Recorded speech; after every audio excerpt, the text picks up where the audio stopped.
T-minus 20 seconds.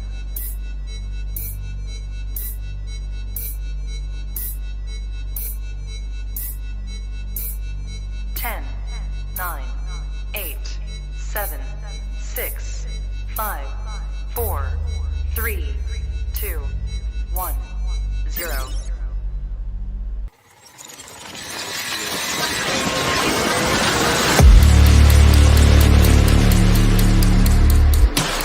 Jones messed with the wrong melon farmers. Thug life. And here we go.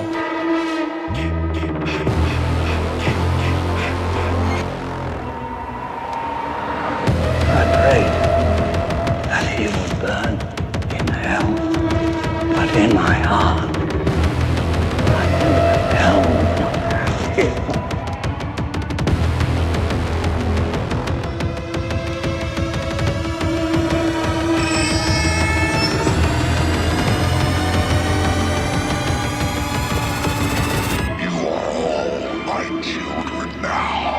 This is as far as you go. No more. Hello, Sydney. Are you a god?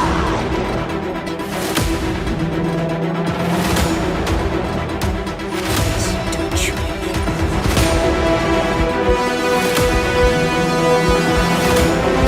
God damn you.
Wish I had you all alone, just the two of us.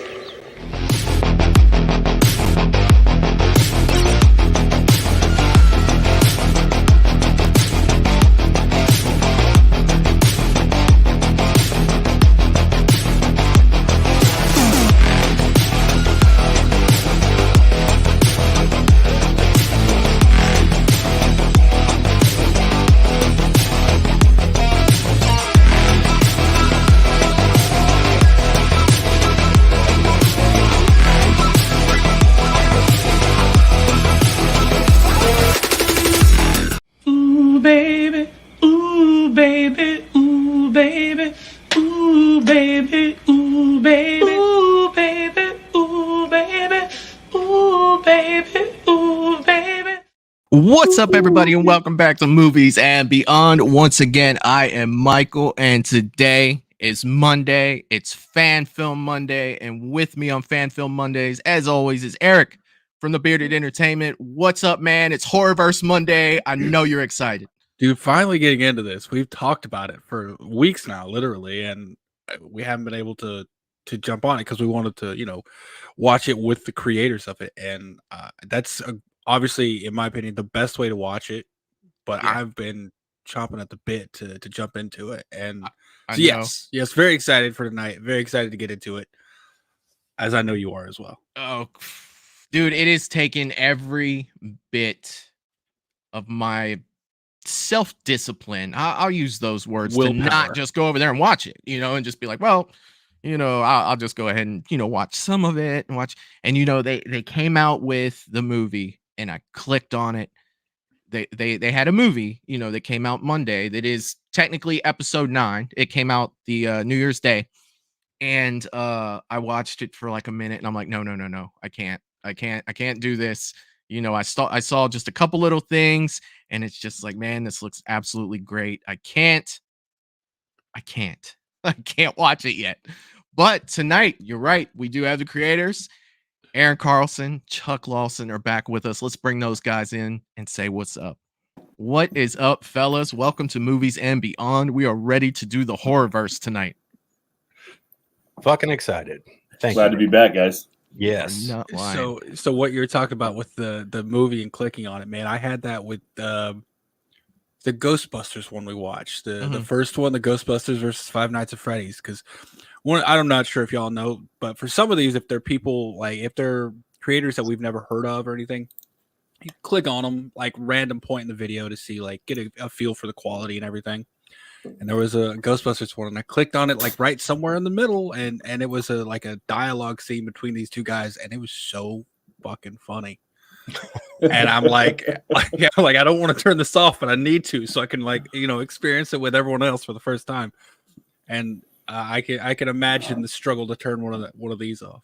Yeah, I don't know how you guys do it, having that discipline like that. I don't know how you do it. Aaron has no discipline. No, zero. Like I don't. This is the last clip I'm going to share with you guys tonight. Yeah, 17 clips later. Okay, this is the last one.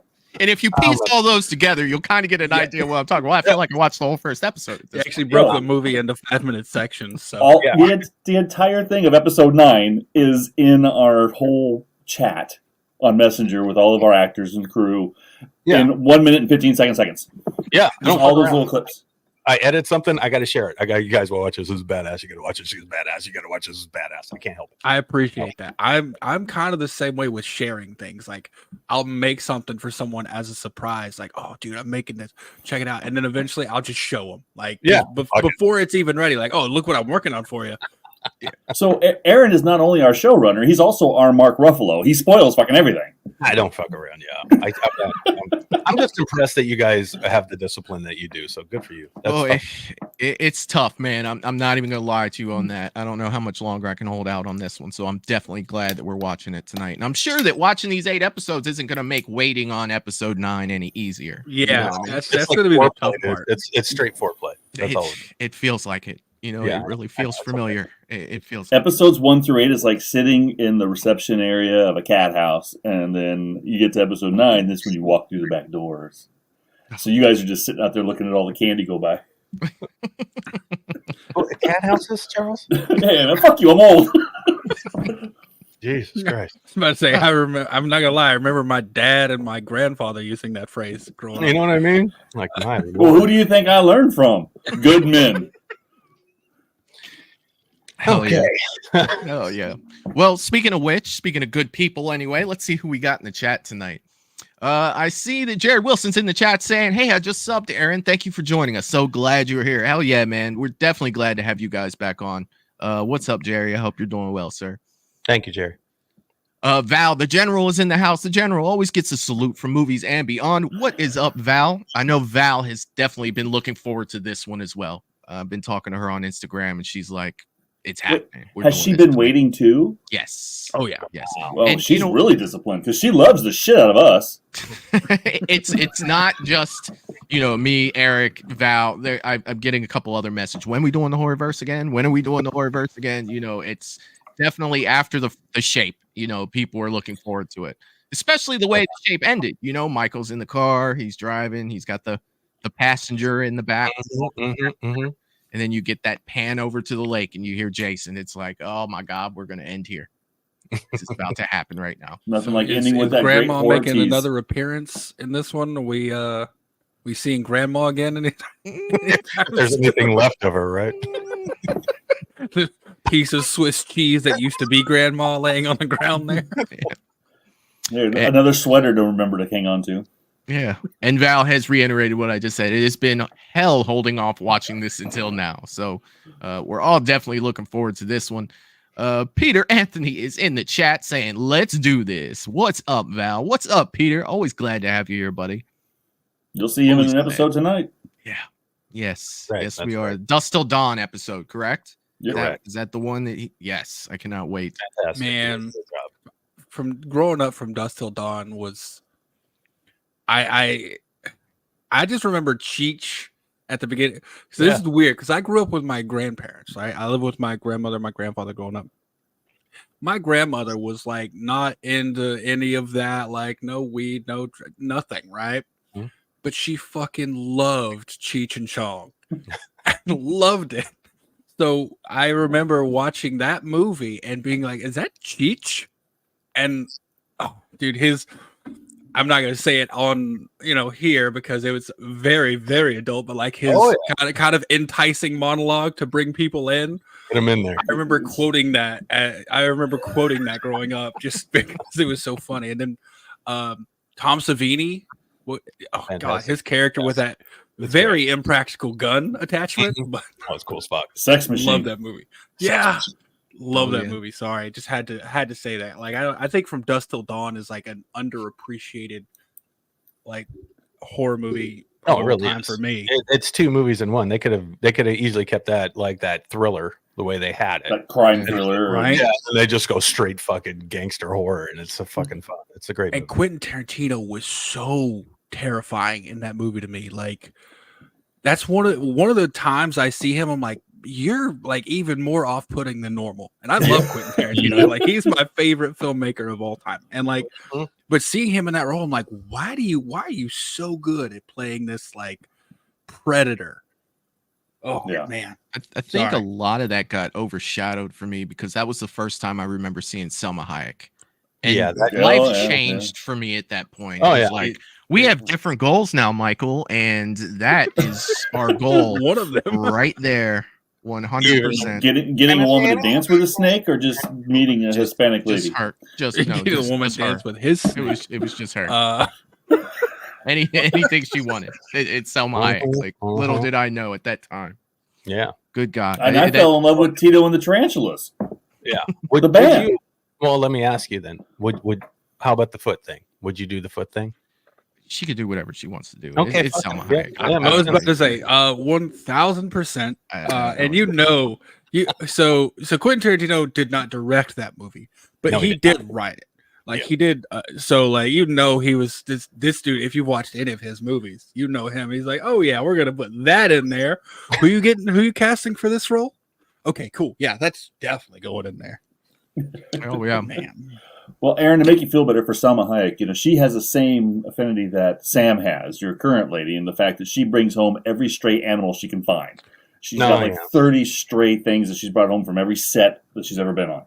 Yeah, that's true. That's true. There you go. No lady is perfect, gentlemen. Russell Dorsey's in the chat saying, "What's up, everyone? I smashed that like button. Hopefully, I hope everyone is having a wonderful night. Happy Monday, everyone. What's up, Russell? Always glad to have you here, man." Let's see. Steve Eaton's in the chat saying, "Hello, what's up, Steve? How you doing tonight, man? Glad to have you here." Steve is actually a producer with us here at CCC. Yeah. Oh, that is awesome. And our visual effects guy. Yes, he does a great job. Oh, that's really cool. Fantastic. I've been wanting to like look into that more, like visual effects side of things. Finding somebody who can do your visual effects, absolutely, I highly suggest it. Or not even finding someone to do them. Just I want to learn how to do like not like straight up visual effects, but like learn how to incorporate a little bit of it. Sure. Yeah. I mean, I obviously know one person can't do everything, but with the way my brain works is I'll just go down freaking rabbit holes with anything. Like, oh, let's look into this. What do I need for this? Oh, I could probably do that.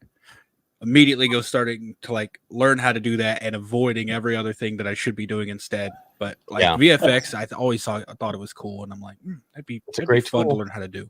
It's a great tool. You just load up your arsenal of tools. Oh yeah. Yep.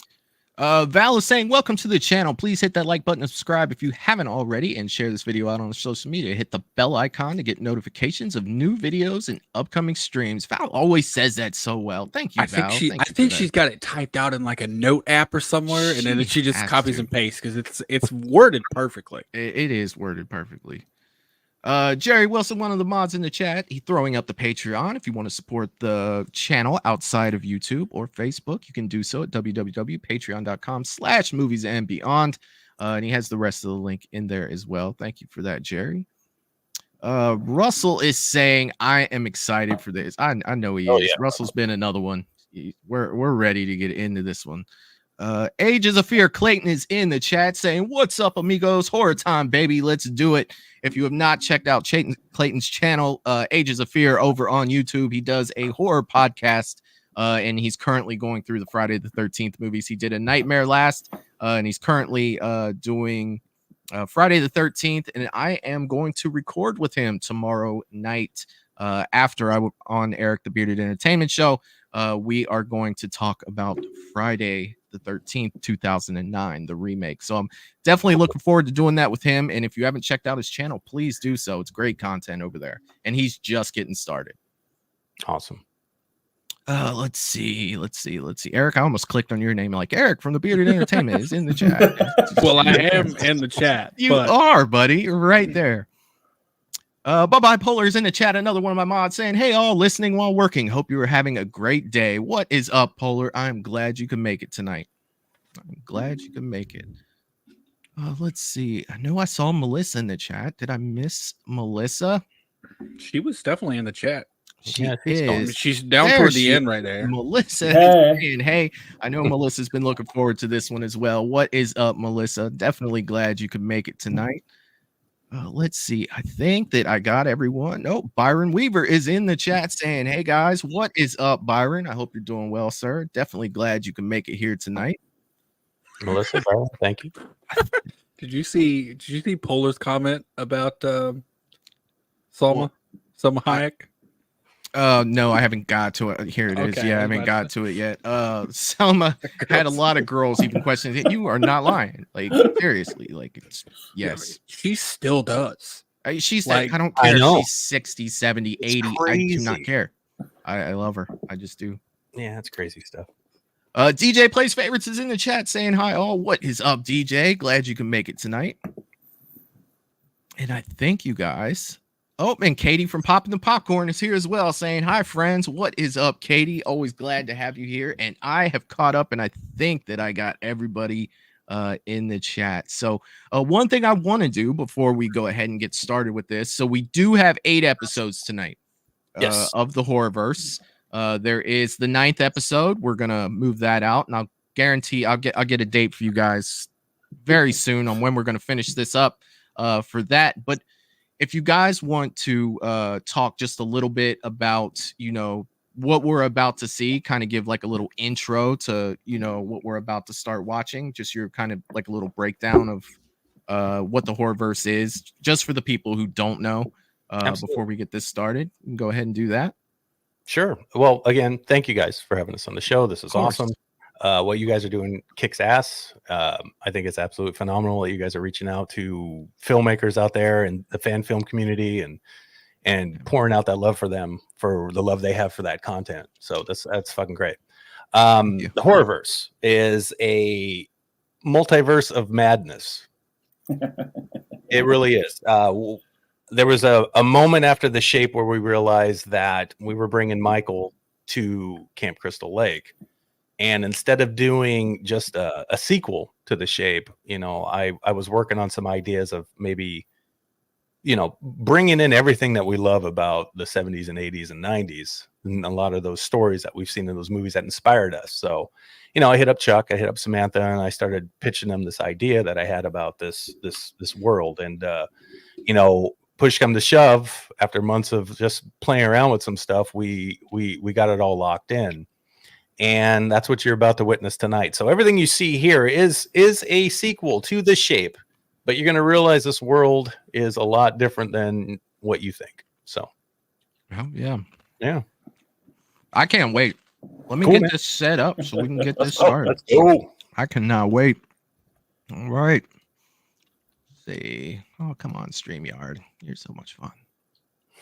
It doesn't like our mics. Sometimes it echoes. That's fine. All right. So this is episode 1, the Horrorverse episode 1, codename Hammer, an Evil Dead fan film. Here we go. Now, when I'm going to go ahead and click play, let me know about the sound in the chat and on the panel, you guys. Let me know. You got it.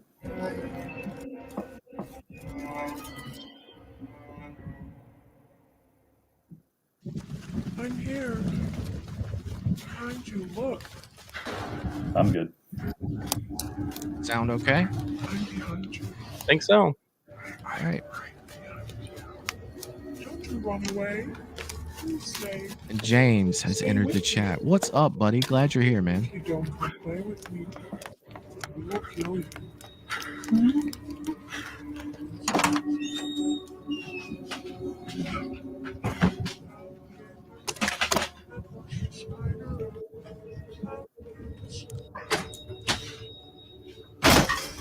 Well, that guy looks familiar. See him a lot. Is this what you want? Status report. Status report? A fucking status report? Well, if Marshall doesn't bleed out on the floor back there, Oh, shit. one surviving member of my 5-man team. Excuse me, my 5-person team. But I don't really think it matters if I'm PC, because they're all gone! What happened to your team, Major?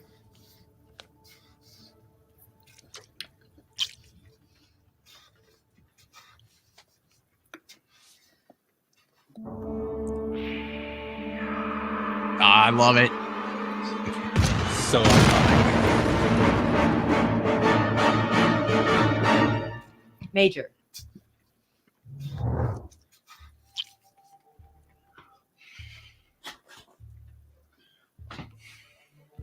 Don't fucking call me that. Major Carpenter. This ain't the Corps, and I'm not a commissioned officer. Not anymore. I'm a glorified errand boy. Babysitter. Fine. Status report. We located the cabin. There's nothing left. We set up camp. We set up camp in the clearing. Sometime during the first night, Vasquez left camp. Maybe I should say she was lured away. What do you mean she was lured away?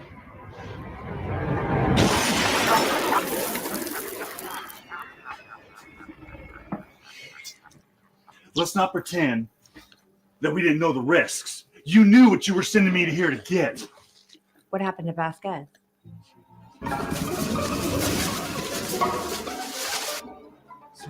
Oh, you got the old. Man, the worst scene in that movie. Major? Elaborate. Skin crawl. The Woods, they raped her. She was attacked by the Woods themselves.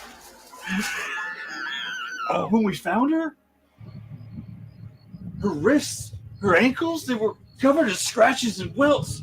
Real Fiction Studios with Jason Brooks helped us with that, by the way. I was wondering. I was like, "That's such a cool effect." Gouges. I'd have no clue how to do that. It's fucking horrific. Why didn't you stop the mission there and return to base?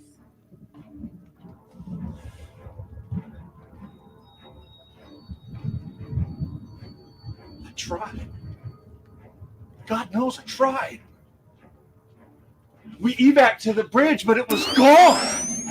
It was nothing but a pile of twisted splinters and pylons. Why didn't you call for support? A secondary unit? Carmichael was on the radio for hours. Vasquez finally told him to stop. You're all going to die here. And if you fight it, I'm going to have to fucking kill you. What's up, Denisha? It wasn't going to let us go. No one ever leaves. It had come for our souls. Oh, there it is.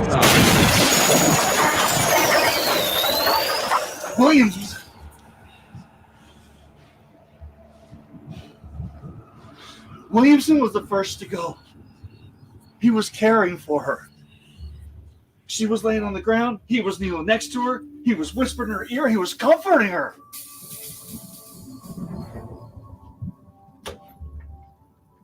That's when I heard her voice change. If you touch me like that again, I will rip out your soul. Continue.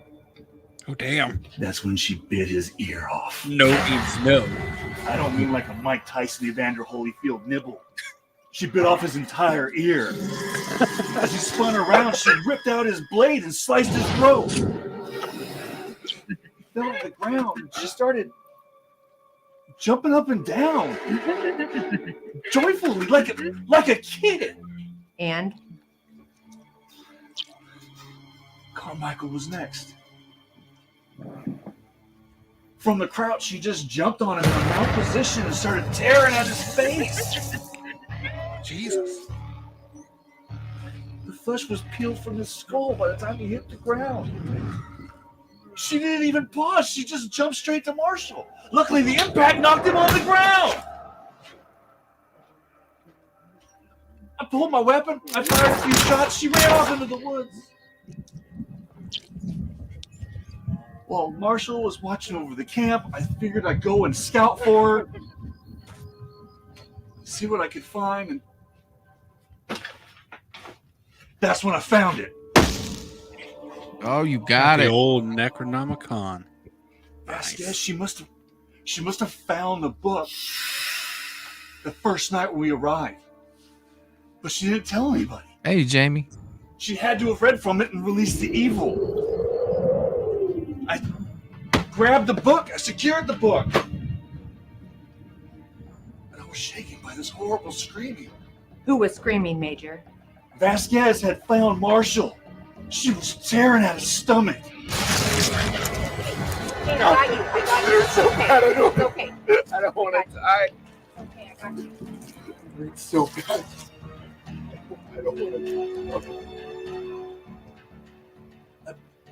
I freed up Marshall. I got him to the edge of the clearing. We cleared the camp. But Vasquez wouldn't stop. It wasn't Vasquez anymore. She was going to kill us. So I had to defend us. I pulled my weapon, but it was empty. How could it be empty? I fought her off with everything I had. Every ounce of strength. I found anything I could use as a weapon. Until finally... Major, where is the general's daughter?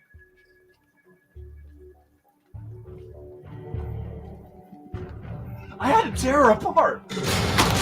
Oh my God! Love the blood coming up with the hammer or axe, And the whatever hair. it was. If you want me to run this squad, then you need to find me a crew of people who've seen it all. They don't break from the unexpected. They charge into danger. They look at death as a reward. Now, Major. I said don't call me that. Eric, say my name. Stop fighting me. You can't fix it. You can't fix it.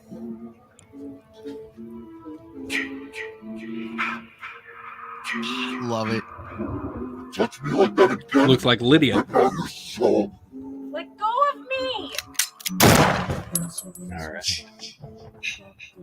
So at the end there, you see the Titan Project. Yeah. Something's going on. I love that Hold in on. the credits here. Yeah, I was about to say, I'm listening. This is creepy as fuck, man. I Right? love it, man.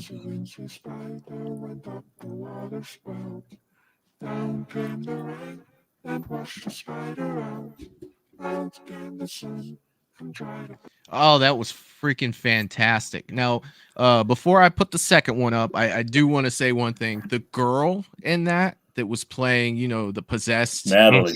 fantastic, man. It's Like great, right? just her look, her attitude, like that was freaking that was awesome. I mean, She that did a was, great job. It was like Yeah. 20 some degrees. It was outside. 22 degrees outside. Yeah. When she filmed When we it. She had filmed any that. pants on. No, she had nothing on. She's a fucking soldier. And that's the other big hats off to Real Fiction Studios, because every time we said cut, they dove on her with blankets to cover her up. Yeah. are you serious? Yeah, Oh, yeah. It was a team effort, man, to keep her warm. But she rocked it. She rocked it. It was very cool. That's freaking awesome. All They right, did that guys. in Tremors. Just fun fact that when they filmed remember the first Tremors, the one with the seismograph. I can't remember what her name was, like the geological. Like that was in the dead of winter. She had on like those shorts and a t-shirt and stuff. Little booty They did, shorts. Yeah, they did the same thing. Safari Like shorts, they're like, yeah, they made it look like it was like summer in the desert, but it was like they had to shoot around like little bits of snow on the ground. But after every scene, they had to like jump in with a blanket and get her in a truck to warm her up. Wow, crazy. Yeah, what we do to make movies, bro. Don't fuck around. You got to love it. And now remember, everything that we're watching tonight too, we turned out one episode every month. That's Every month. shooting, editing, composition, and release. Yep. That's freaking awesome. Yep. Just run through real quick some of the comments before I start on episode 2. Jerry saying ruthless. Yeah. Jamie Hart, great shot with that blood flying. Yes, that was absolutely fantastic. Absolutely fantastic. James is saying Gory Hill. Jerry again, that was badass. Denisha is saying that looked amazing, y'all. Nice. Val, that was awesome. Russell, fantastic job in the acting in this. So I mean, a lot of dude, like that was freaking fantastic. So I think the lessons more effect was definitely there with the Deadite as well. Like I think there's a lot of times where they show the monster or the villain too much and it's like it just loses effect. But that was definitely something where I'm like, okay, let's see a little more. Where's it going? Come on now. Right. And it's definitely one where when it ended, you're like, wait, come on, there's gotta be more. Yeah. I got to give it up to Chuck on that for his first portrayal of Hammer, Max Carpenter's the character that he plays in the Horrorverse. When we were shooting that, he just took it to another level. I rolled a camera. I think that was one take. Was it one take, Chuck? We paused in between and like we actually. So here's a behind the scenes thing. There's a couple of spots where I had to pause because I lost the line. So whenever I paused, Aaron's like, "Fine." He beat on the side of the freaking building, and so we acted like the Deadite. You know, the wind was coming, the evil was trying to get in, and then I could reset. Yeah, he did that all in one thing. It was fucking crazy. I had no idea how he was going to even do it. So when I hit start rolling the counter, I'm sitting there filming like, Jesus Christ, this motherfucker's gone. He's gone. It was so good. It was so good, man. Anyway, go. Yeah. Oh yeah, man. Great job with that. Great job. So the Horrorverse episode 2, codename Bullseye, an Escape from New York fan film. So we're moving from Evil Dead to Escape from New York, correct? Yeah, that's right. Here and we you're go. See some more of this. You're gonna see more of this still too.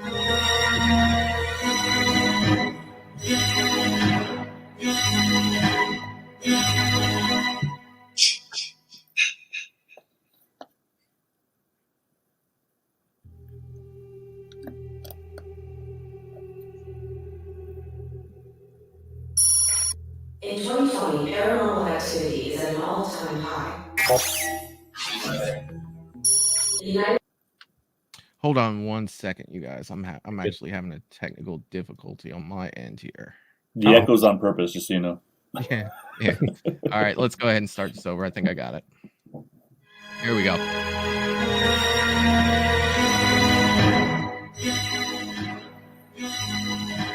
There we go.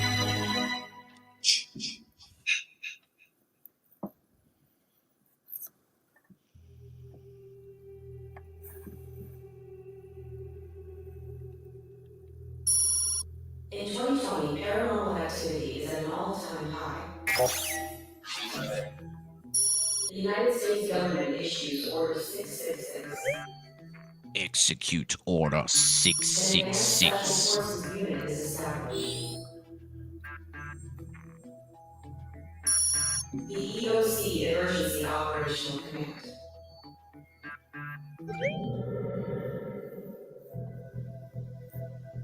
Why do I feel like I'm sitting here like Hammer?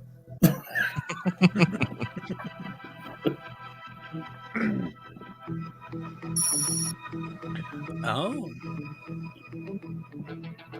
Always love when ships are involved. I was in the Navy, so it kind of takes me back.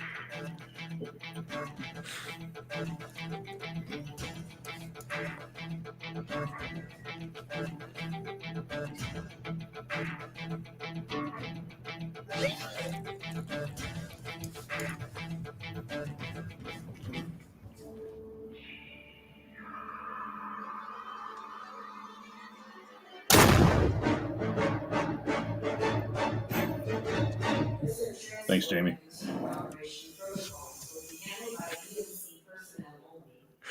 Bring him in. He's dangerous, sir. I know. In the event of a full continued breach, maximum lockdown protocols will be governed by Secretary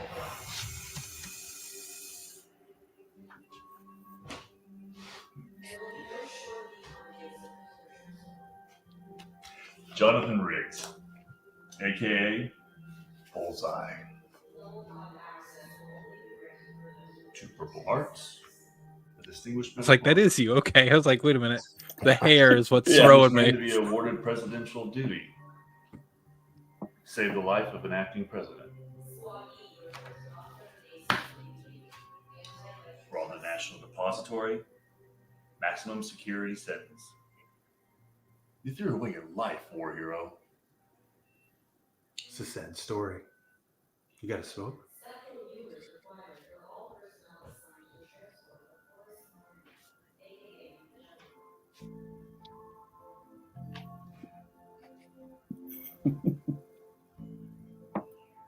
Who are you? Commander Carpenter. Are you mouthing the lines down? Here on the Intrepid. Max Carpenter. I've heard of you. Heard of you too, Bullseye. Why are we talking? I have a job for you. Please.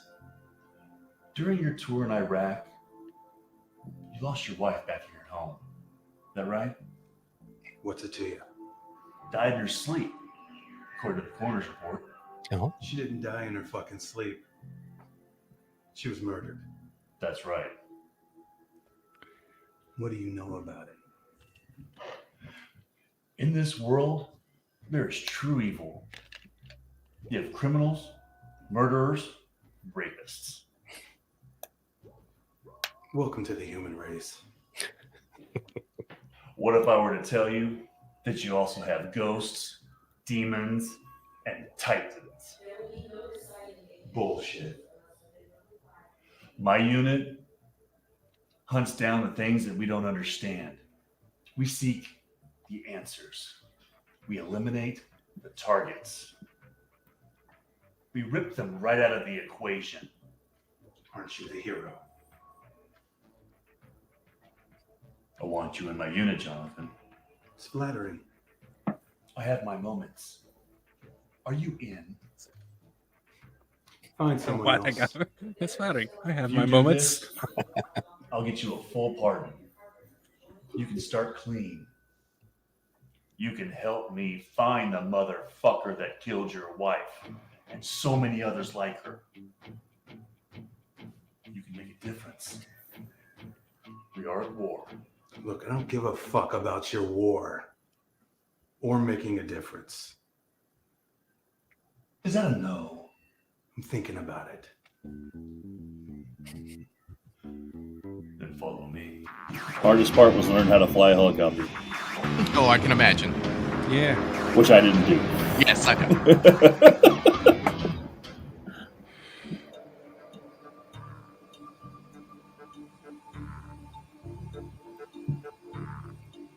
I've been a Snake Plissken fan since I was a kid.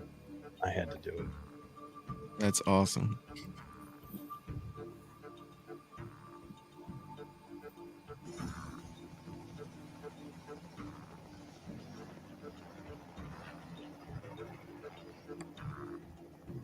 This world is filled with the unimaginable, things of nightmares.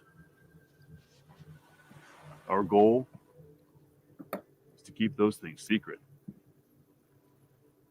Hey, man.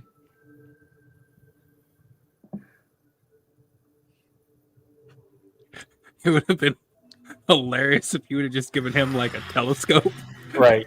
You know what I mean? We found that in New Mexico. It was human once. Now, it's an abomination. It killed 30 people. Men, women, children. It did not stop, nor did it care.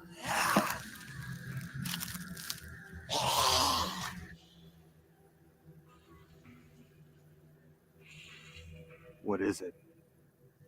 We call it a vector. It's the living dead.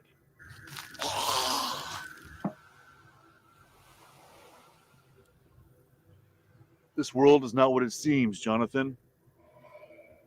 What killed your wife is still out there, but we know how to catch it. So I will ask you one last time. Are you in?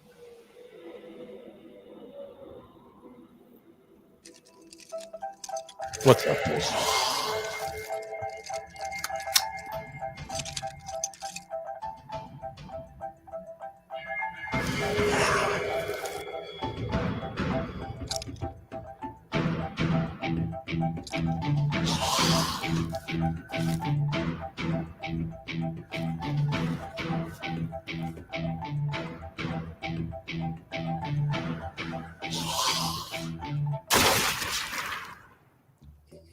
And now it's the dead.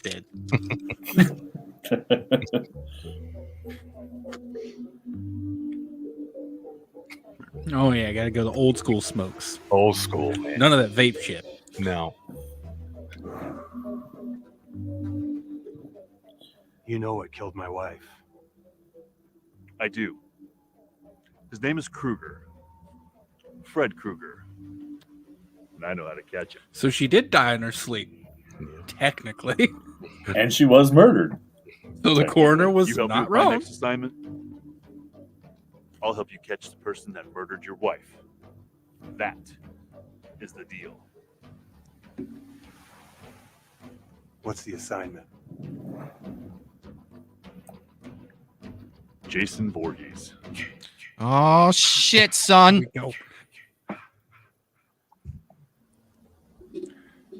So I think he'd be classified as one of those titans that he mentioned. Yeah, right. You know what? I'm not even gonna lie. That's a good guy to have on your team right there, man. Yeah. Right? So you've got Robert Downey Jr. playing Iron Man, and you've got somebody coming with Samuel Jackson building a team, right? Yeah. There you go. There it There you is. go. There it is. That was freaking awesome. I like the direction it's heading in. So, you saw the beginning where everything happened with the Evil Dead. You got the Necronomicon. Yep. Hammer was in there like, hey, I've got to build a team full of MFers that don't care that, and now he goes after Snake there. Like, So these are all linear, correct? Like Correct. there's none that are out of order. There's none that are flashbacks. Okay, cool. Well, we're not so Chuck and I far. disagree with this, but yes, okay, it's fine. It's fine. It's okay, because that was my question. It's like this could have been before. We don't know who died getting the Necronomicon. If you watch the first episode, you saw a whole team of the EOC get destroyed and slaughtered, right? By the Necronomicon. Because what was I, a babysitter? Yeah, a babysitter. He needed a crew of people that's seen it all. Right? Gotcha. Okay. There Just you go. wanted to make sure. Yep. I was like, are these all going to be linear? They're close. They're close. Yeah. All right. So we are episode 3. Play it. Titans. I'm going to use the restroom. I've seen the beginning. Keep going. I would hope so. Episode 3. Episode 3, Titans, a Halloween fan film. So this is our first bringing back of Michael Myers. Oh yeah. So this is the first time we're seeing. So we should look at the end of the shape for where we're at here. No, the end of the shape ends where we're at. Okay. So this is just something. This is Haddonfield University, so we're back in Haddonfield. So this is where we argue as to whether or not it's lineal. Okay.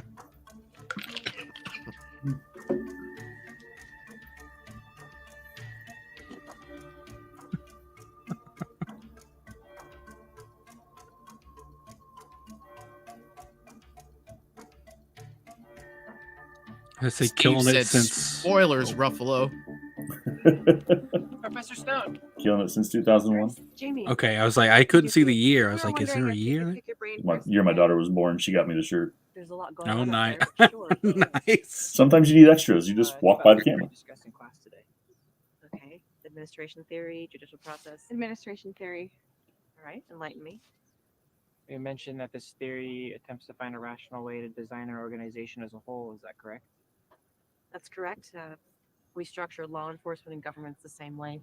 Their division of labor, delegation of power, authority to administrators in their areas of expertise. And that we get, and we both agree that that's the foundation of most civil societies as a whole. Then what's your question? The climate that we're in right now. The climate. Yes, Professor.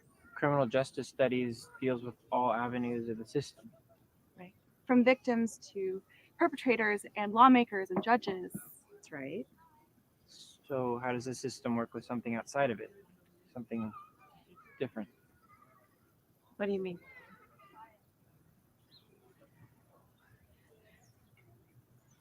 You're talking about Michael Myers. Yes. Well, first of all, Michael Myers is a ghost story. Secondly, you shouldn't believe everything you read, unless, of course, you're in my class. But Professor, if we're exploring past, present, and future of prisons, policing, probation, rehabilitation, how does all that work with someone like Michael Myers? All right, now you're wasting my time. But the unsolved murders in the area, Those are none of your concern. I'm sorry, guys. I gotta get home. But Professor, what if it isn't a ghost story? What if Myers is real? Then how does what we're studying stop something like him? Trust the process.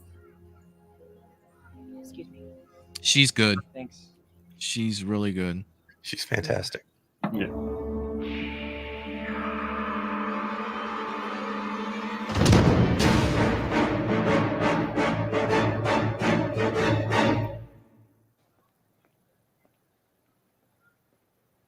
Oh, that's a good shot. It's a classic shot. Thank you. Yeah, it feels very Halloween, doesn't it? Oh yeah, it does. Shot these myself.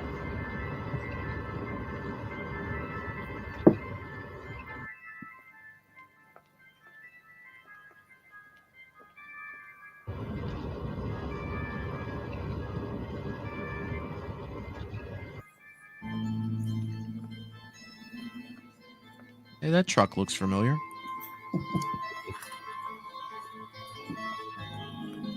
Wonder who's driving it.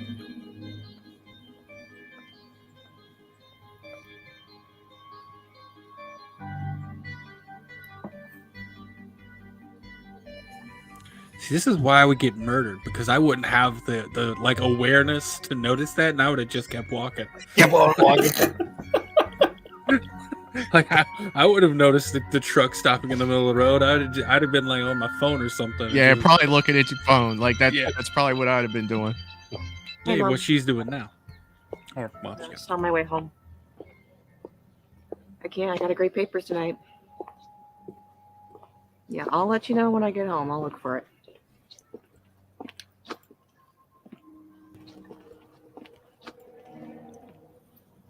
Mom, I'll call you back. I feel like the bad part, even if this is real Michael, she's gonna think it might be her students messing with her. Since they just brought it up.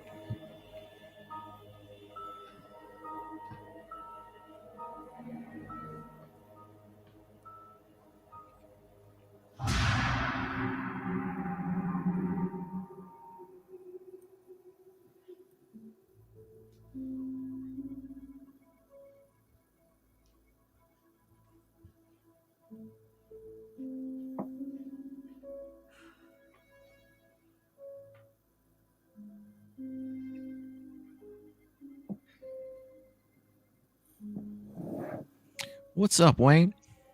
Hope you're feeling better, buddy.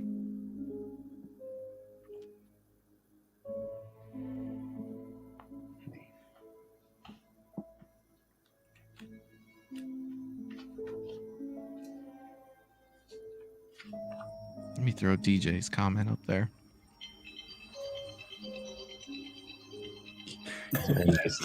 Thank you. I agree.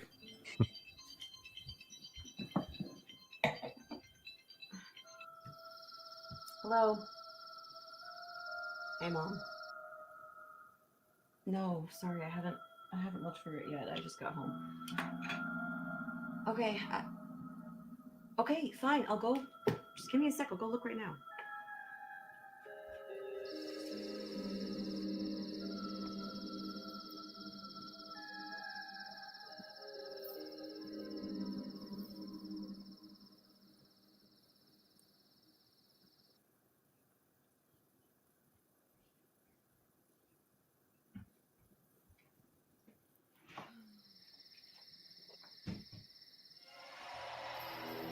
Oh shoot! Such Well a good done. shot. Yeah. Just blurry enough in the background, just out of focus enough. Oh.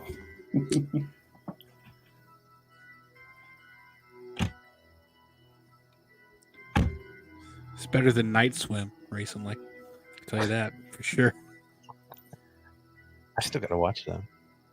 Oh, I won't say anything else, but I'm sure you've seen the reviews have been less than positive.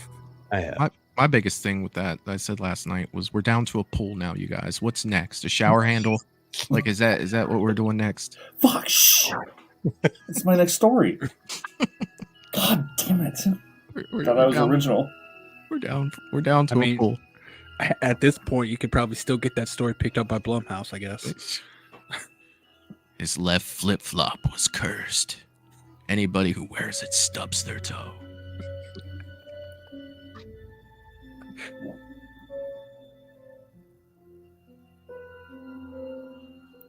Yeah, Wayne did ask a question, who made the score for this? It is good. It's very good. Anthony Espina. He's did she just leave her door open? Yeah, everybody hates that part. Yeah, Everybody hates it. yeah, that's the end. Yeah, Like, I would probably still be alive because I wouldn't leave my damn door open. I tell you that.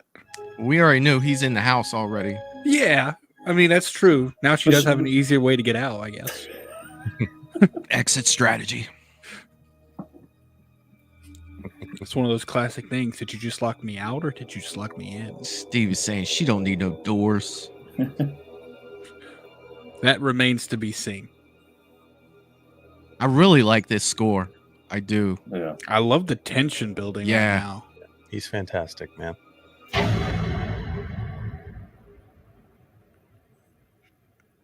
I feel like that's a universal thing too, like pulling the shower curtain back, like just Gotta making do sure it, there's right? no one in Yep, there. you gotta do it. That's 80s, bro.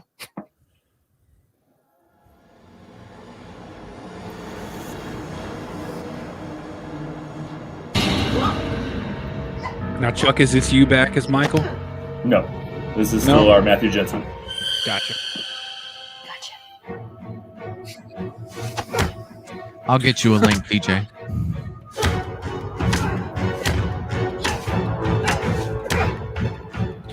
Damn. She going for it. Like, she giving it everything she got. I don't think it's going to work out for her, but she's at least trying.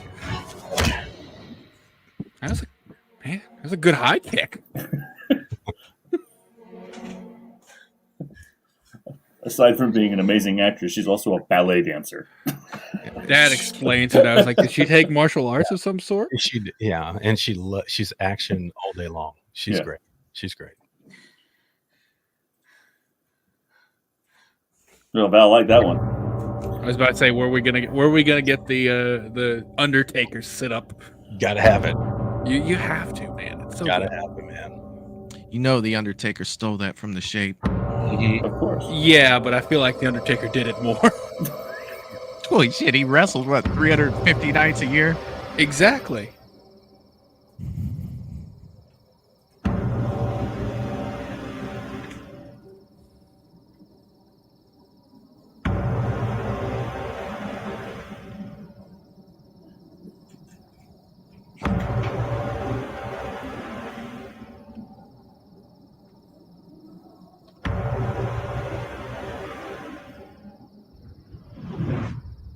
Surprise, mother.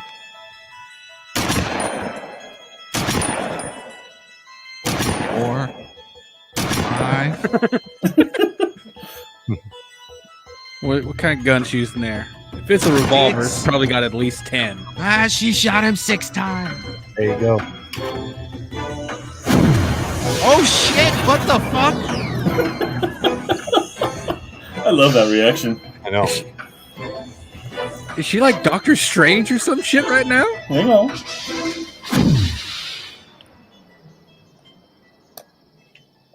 Oh, so she's not just a ballet dancer. She's a master of the mystic arts.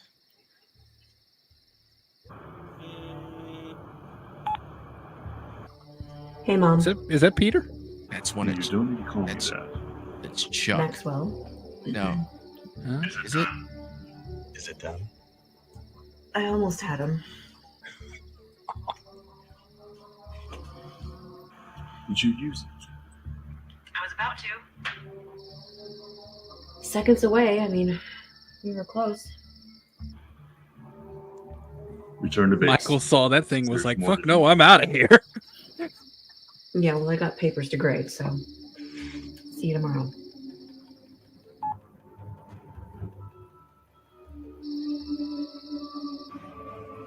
It's one of your guys. Oh, shit, Hammer. Girls. Peter said, I'm offended. It was from the back. Come on now. Eat it, Peter. We both got good head. Mine better in the front, but yours is, round. Michael's going over strategy in his mind right now. Like, what the hell? Michael's like, I'm still going with babysitters. That's a fucking witch over there. Like, I gotta rethink this before I just charge back in. You gotta stick to the babysitters. Stay away from those damn, professional killers. Yeah. Yeah. Let's go over strategy at this point. Yeah, that was definitely awesome. So when she did that and she picked up the phone, I was like, that's got to be one of Hammer's guys. She was talking to him the whole time. His code name was Mom. Mom. Yeah. I picked that up. Yes. That was awesome. Yeah. She was playing right into Michael's world and what he likes to look for, and it was a trap. Yeah. Yeah. I kind of see now looking back, so we know so far, you got the Necronomicon, assuming, you made it out, which you did, because we've seen you in, other episodes. You've got Snake now, so you're like, okay, well, we're going after Jason Voorhees. Either this is my mind putting things together. So yes, sir. Either you're trying to get Michael to do something against Jason, or you just have somebody else going after Michael for right now, because it's a big thing that there's many things out there that you don't understand. It's a big horrorverse we live in. Yes. Yeah. And Jerry, you're right. That's why she left the door open.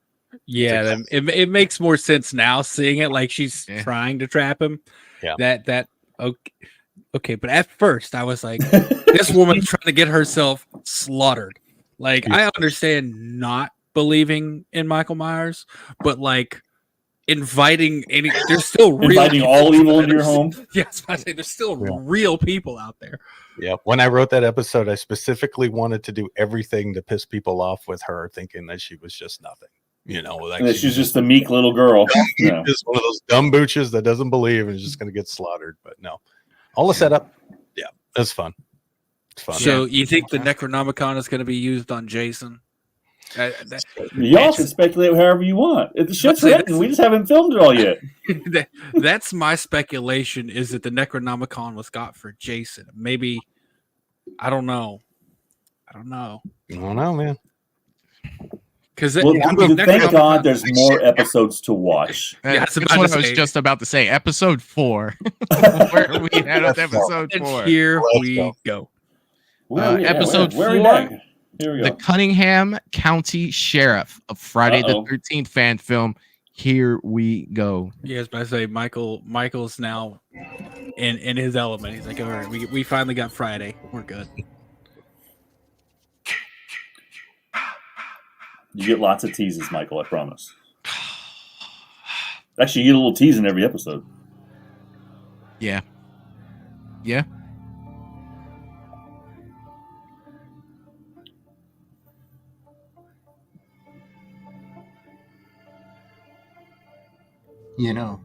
He's got a lot of pull in this county. What you do in this situation could go good or bad real fast. Well, I was born and raised here. I know my people, and they know me.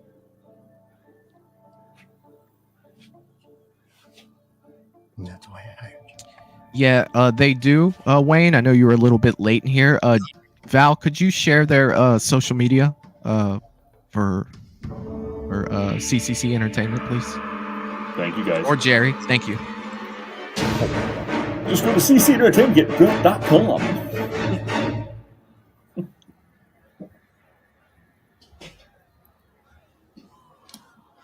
What's a 4-letter word for appendage? How about Dick? Good one. You did I not need to lie. file on Mars Griffin.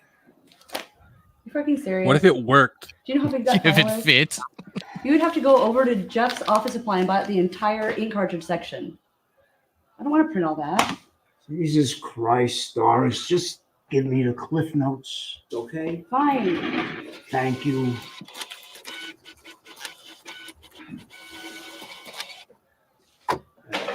You just magically appear around here. I apologize, okay? There you go. Thank you very much, Doris. You're welcome. What you gonna do, Sheriff?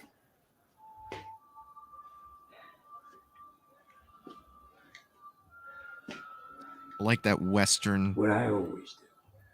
Keep the peace. Keep the peace. Kind of the has cowboy that. hat. It kind of has that little Western flavor to it. The score for this one. Yeah, it's great. Yeah. I will say this, as a filmmaker, guys, this interview was one of my favorite rooms to ever been in.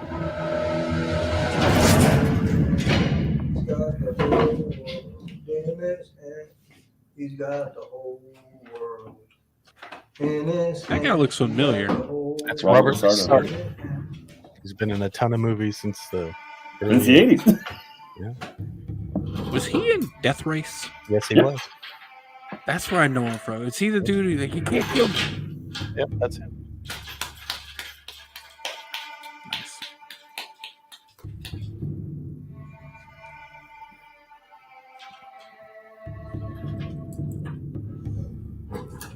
Congratulations. You caught me. Let's see how long you can hold me. Well, hold you long enough to maybe give you a great big hug. Mira, camarón. This isn't nothing to joke about. I got 40 brothers prospecting that would kill for a patch, just waiting for me to give the word.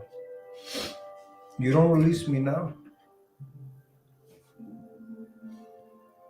you're gonna feel the wrath rain down on your fucking head, redneck.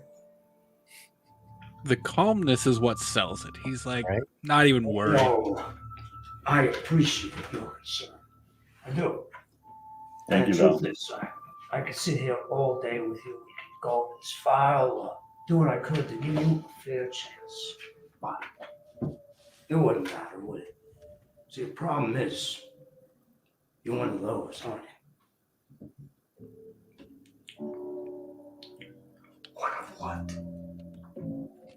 Who's, what do they call them? Those, deplorables. Ah, sí. Vete a la mierda. Fuck you.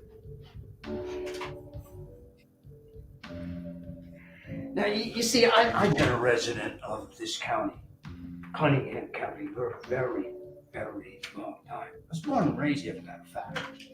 I've seen this community at its best. I've seen it at its worst. I know the good. And I can fucking smell the bad on you. And the one thing I know that I learned about all of this, nothing, and I mean nothing and no one is untouchable. Hallelujah. Hallelujah. You think it's funny, but it's true. Really, very true.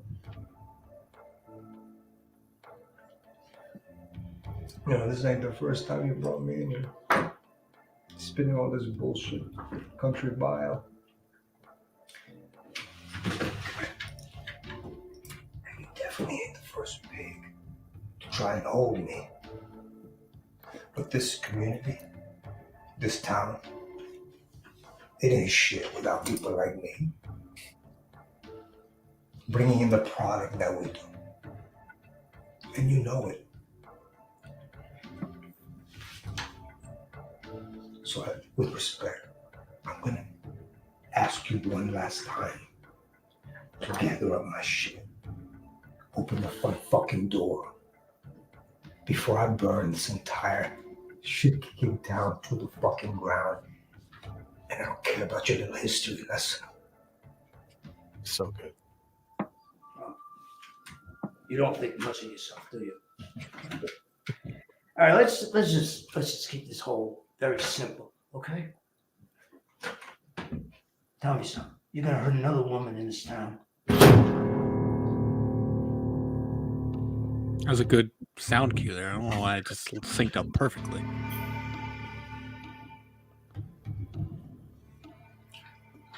I'll hurt whoever the fuck I feel like hurting. That's funny. That's what I thought you would say. Anyway, like I said, I'm gonna keep this very, very simple. All right? Your personal items are in a cage. And you can go and gather them, and you are free to go. All right? See, I knew you had a little bit of intelligence. It's a wise decision, Chef. Yeah, well, I know.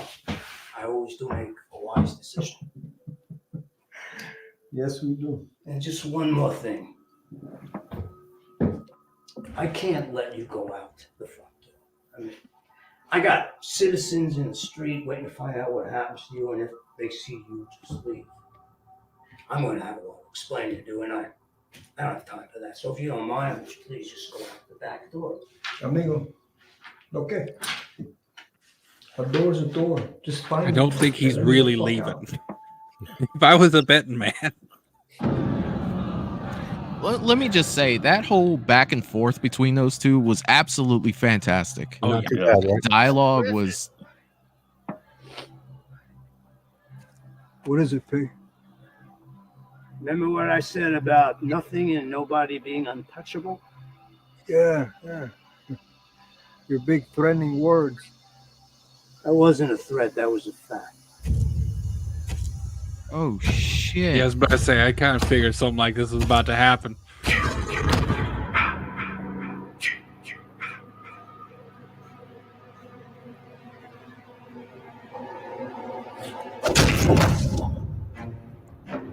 Bye-bye.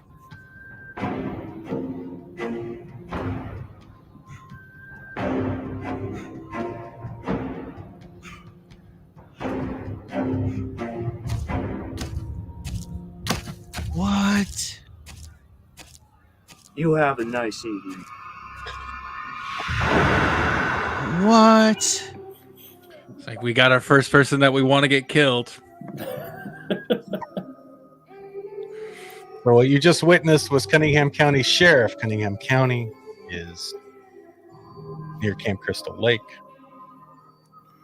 And you've got a sheriff that's riding a line there a little bit. Whoa. Man. Okay, I'm trying to process. You don't have to fight evil. Sometimes you have to feed it. Yeah. That was exactly what I'm thinking. Like, hey, Jason, you stay over there. I'll give you some fresh bodies. There you go. There you go. Yeah, man, that dialogue section, like the interview or the not interview, interrogation. Yeah. Man, that was very When I was very when good. I was writing these, man, I really wanted each episode to kind of drive in what you'll see in the big movies that we're going to finish with. So every kind of feeling you could get from the drama to the action to the horror, all these shorts kind of will show you what you to expect when you get to those final three big movies. So what I also love, like, it's with this one especially, like, it's Friday. You say it in the title. It's a Friday the 13th fan film. You're not getting Jason the whole time. Like, it's kind of outside what you expect it to be.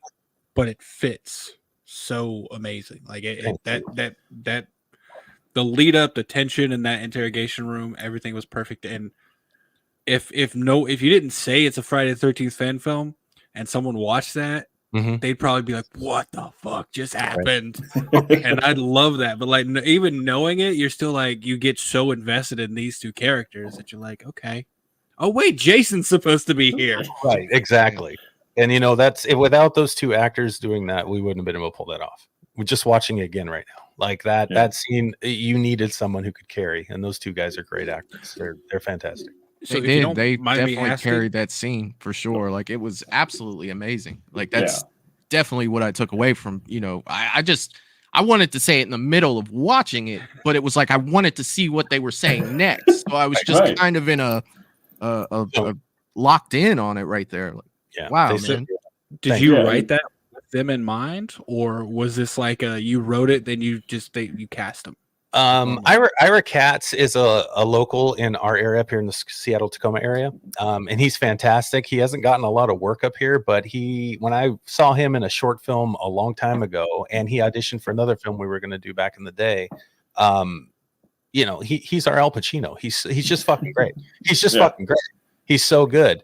Robert Lynn casted, but I was helping him out on another movie that he's doing, and we kind of worked out a deal. Like I was like, hey, you know, I'll do your movie if you pop into the Horrorverse. You do our thing. You can do his. He'll do your thing. Yeah. So Robert showed up, and we shot that scene in a day, and it was fun. It was a lot of fun. And like I said, being a filmmaker, curled up in the corner doing audio for them, those two going back and forth. Yeah, like you did that. audio for that. Yeah, you did. Yeah, it was just Aaron's sitting in one corner, I'm sitting in the other corner because the room's only like 8 feet by 10 feet long.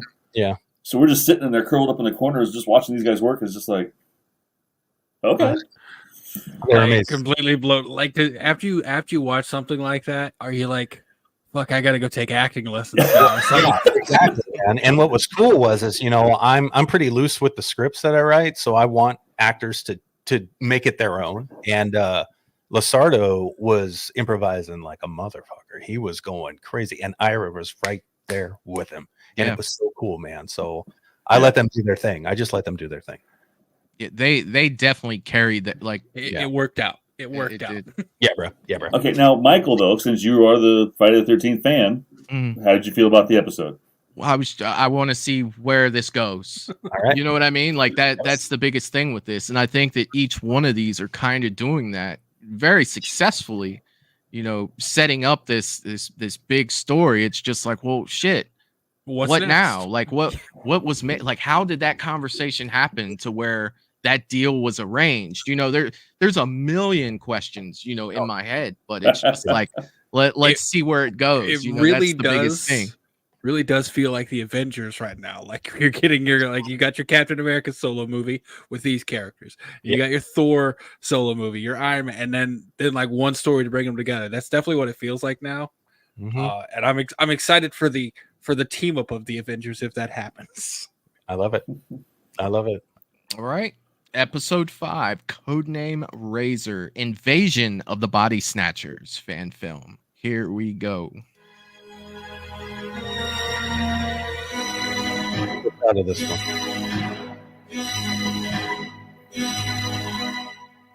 I'm just hoping the final shot. I have hopes for the final shot of the movie.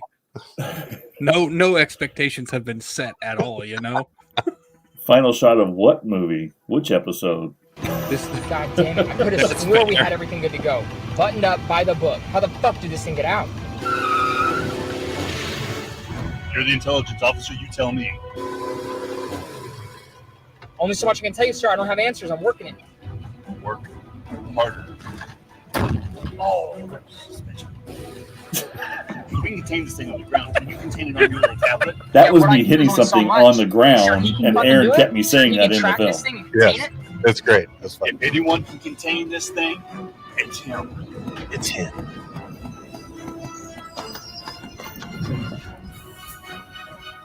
Hey. Recognize him from The Shape.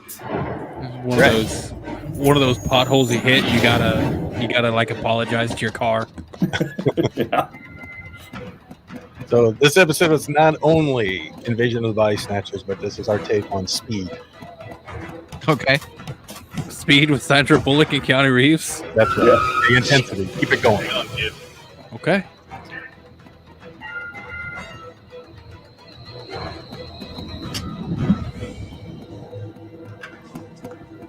Even down to the way Razor's dressed, it's Keanu Reeves. It definitely kind of looks like him, actually, now that you mention it. Someone gonna have a Wildcat t-shirt on? Shit, I forgot that. Well, we put our octopus. Was that? I was about to say, that's an octopus. That's our documentary. That's from our documentary, and that was one of our divers that we interviewed. Hey, you needed extras. It's shifty, Razor. I mean, like, I am wondering. I'm like, how many of these people don't know why this dude is running by them?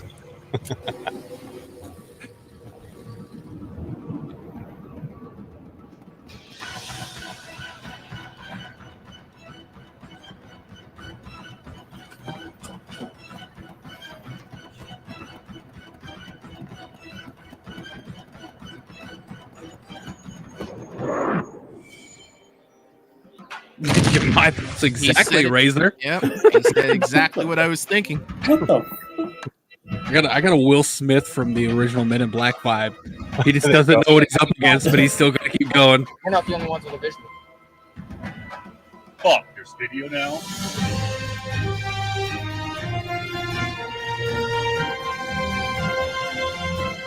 We have now the latest update on the Mystic Killer. A 24th death this week was reported by the King County Sheriff's Department and what they are attributing to a social panic. Pictures and video have been posted online, such as this sent to us earlier today.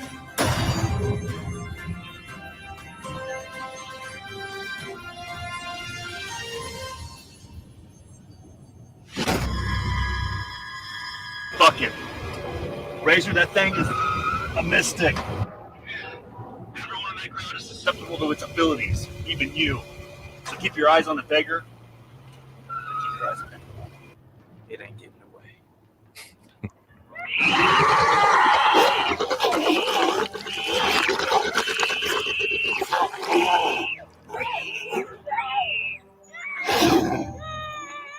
Not the baby.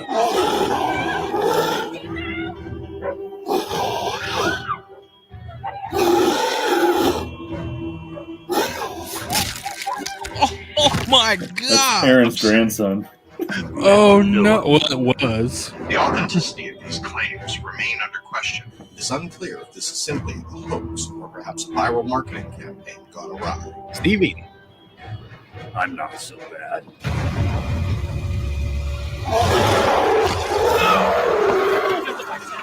New target, female, mid-30s, dark hair.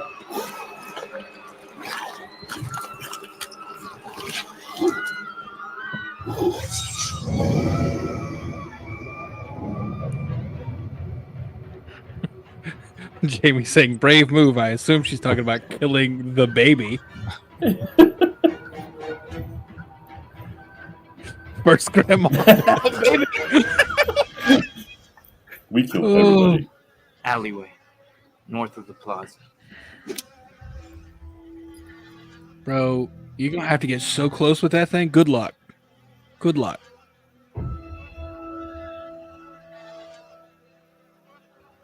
You cannot stop us. I beg to differ. We are constant as change itself. We are one of many. I've got a blade for every single one of you. We will not leave you to the next apocalypse.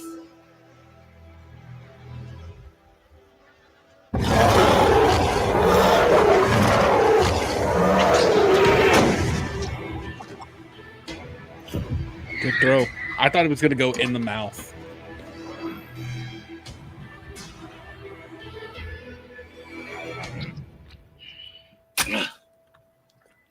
I don't know about we, but I sure do know it ain't you.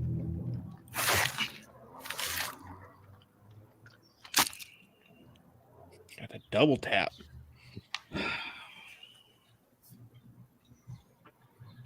Clean. Real clean. Throat shot. Now that's new. Are they aliens? I wish. It's a war, isn't it? Goddamn right. God'll be the only one to save us in this shit. It said one of many. Are there more out there? Evil does not find itself lonely, kid. This is only the beginning. Come, fight with us. Squads are a bad way to work. Unless you like watching your people get killed. This ain't the military, Joe. Then what is it?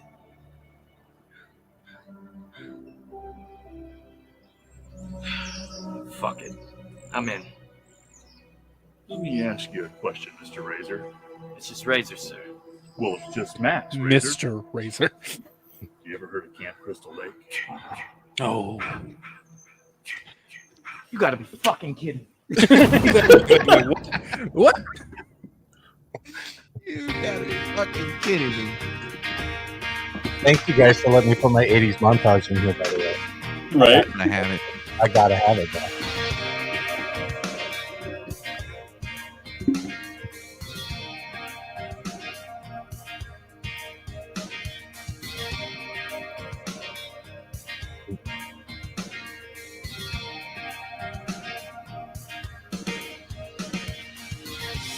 You are shining so bright. In all of us, there is your light. Where did you go? I still don't know. And it's hard to deal with these new feelings when you're the one who used to heal me. Where did you go? I still don't know. And now I feel dismay. You are the only one that could light my way in the dark.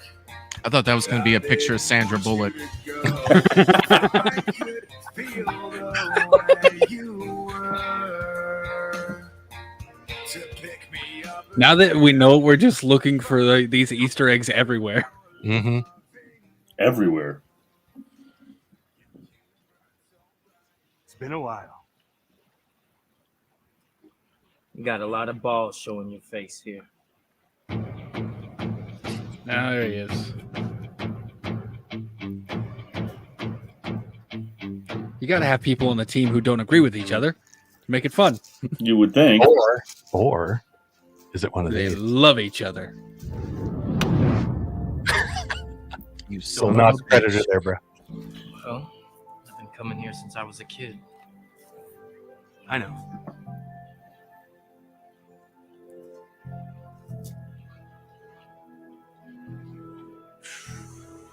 They're definitely rocking You the know, denim. Give them that. Past is Yeah. past, right? Future don't give a fuck about it.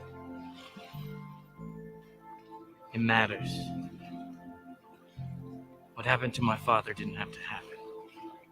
He didn't have to die. But he did die. And because of it, you are who you are. You know, you should really stop smoking those things. They'll kill you. Surprised to hear you're joining the team. It's not really your style. After what I saw today, I had to join. Well, this ain't no game, Flash. Real guns. Real monsters. It's dangerous. Danger's my middle name. Well, mine's Cornelius. You tell anybody, I'll kill you.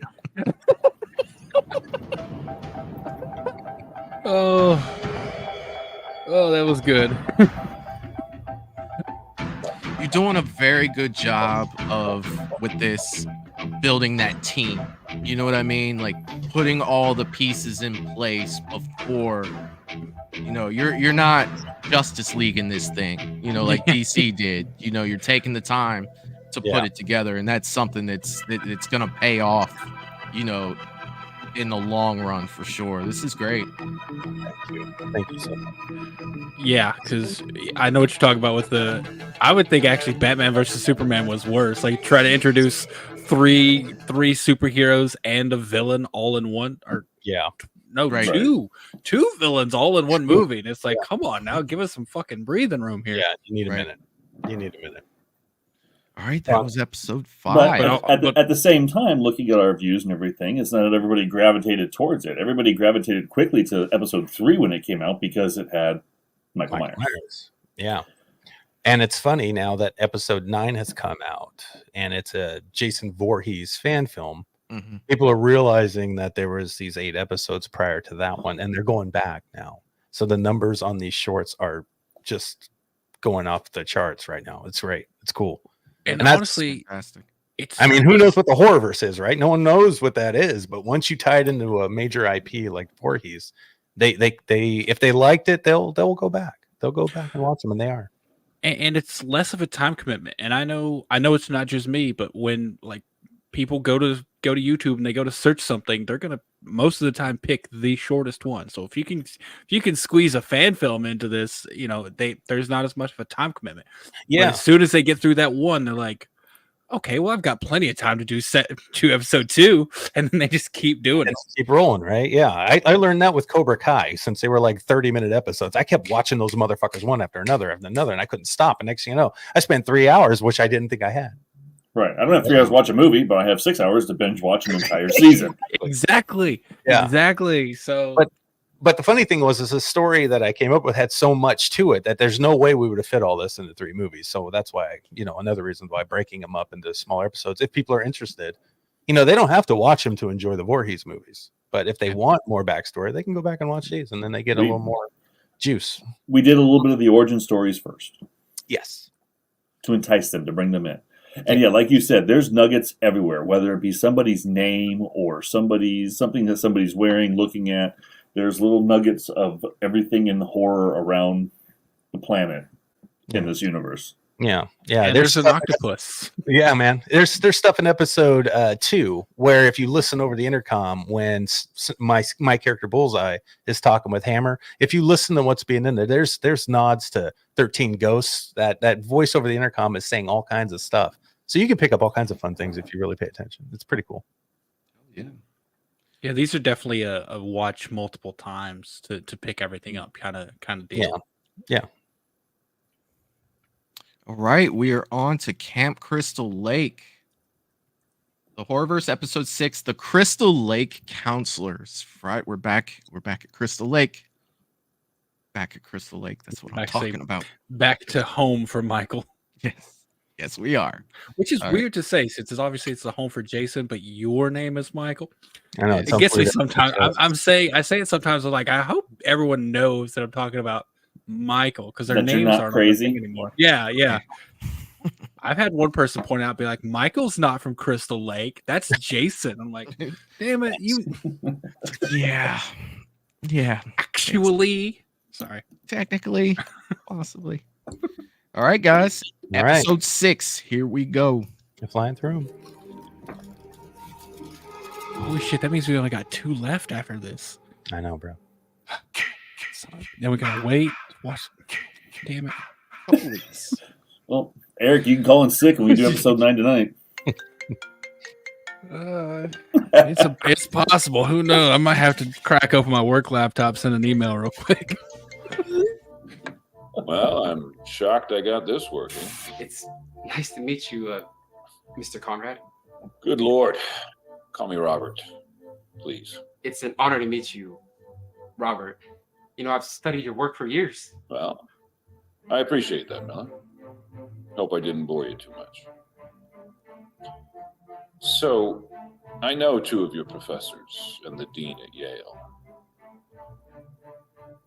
They all say you're brilliant. A mind to watch. Thank you for saying so. I've worked hard. Indeed, you have. It shows. So I wanted to talk to you. I have an opportunity. As you know, my program at the university specializes in public outreach. In turn, you could say we digest a healthy, even robust budget for our research projects. Those projects are deeply prestigious. And with that prestige comes a price. And my price? Knowledge, commitment, loyalty. This man is so interesting. Like, he draws you in with every word. He's fucking great. I understood. Oh, I'm a fanatic if properly motivated. Good. North of us, Miller is a place on unincorporated land in a gaping cavity called Cunningham County, New Jersey. There's a project, and I think that you are the man I need to make it work. Do we keep talking? Absolutely, we keep talking, Robert. Please go on. And he was never heard from again.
The one, the one you wanted to see get killed. Yes. Yeah.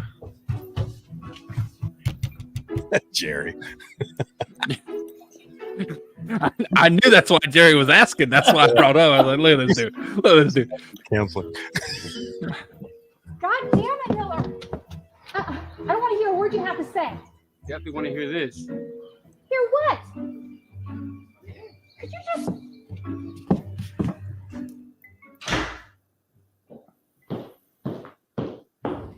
You're gonna keep this house. I mean it. How? How in the hell did you pull that off? It's tricky. What do you mean tricky? Well, you know, there's a lot of moving parts. What do you mean moving parts? Quit talking in code, bro. Out with it. Fuck you, Miller. Hey, just listen. Hear me out. All right, just hear me out. All right, just listen. You ain't got shit. Damn. You barely have this house. Yeah, I was about to say, maybe coded a little bit, I guess. I don't know. Loans you can't afford to pay, and not to mention, well, the OnlyFans account that's not trending. Fuck you. That's rude. Now I want him to die. Fuck you. I want none of this. Oh, you will. You will. Get up. Get up. I want none of this. I want none of this. Look, do you want to continue losing? Or do you want to win? He'll never go for it. You'll never know. Look, test scores mean big. All right? I mean, we compete against people who have insiders, deal makers, and people with power on their side. I mean, take a look around. The whole world takes advantage of each other. Jerry's smitten, I feel like. I know. Amy's got a fan. It means nothing. I mean, Is we Jerry worked on her jobs for only 4 fan, years you that would got say? us absolutely nowhere. Did you God forbid post we get that a link? brief moment. Jerry's like, yeah, post that OnlyFans link. Advantage. All I need is a handle, man. Just give me the handle. We're good. That's CCC Indiegogo. Is there an Indiegogo for like yours next projects? We'll talk about it. Okay, I was about to say, man. Yeah, it's definitely something we should throw out there if it is. If there is one. I say you can take my money. I'll put some out there for you. That's what I thought.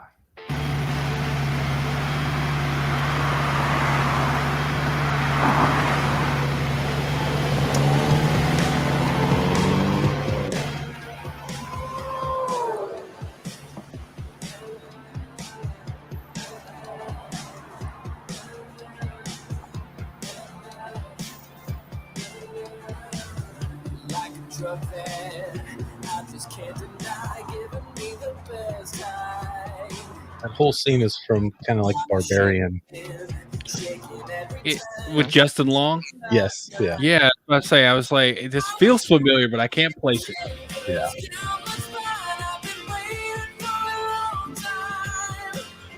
He also looks familiar, but I don't think it's the guy I'm thinking about. Everything's set. Another Darko. Got a group of 20 troubled youth enrolled. We're all gonna be real busy. It was meant to fucking be, man. Come on, I'll get the trunk.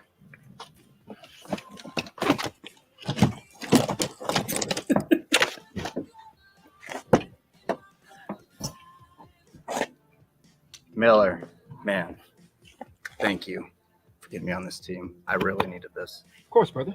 I mean, we got to. I want him to live. I don't think it looks good for him, but I want him to live. I like him already. Hashtag Team Paul. You guys gonna suck each other off, or can we get this fucking show on the road? I mean, could you? Been a while. Fuck you. You skip the foreplay?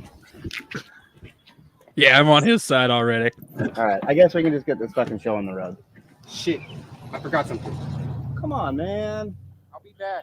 Of course you did. He just seems difficult. He, like, I want him to die, you know? Like,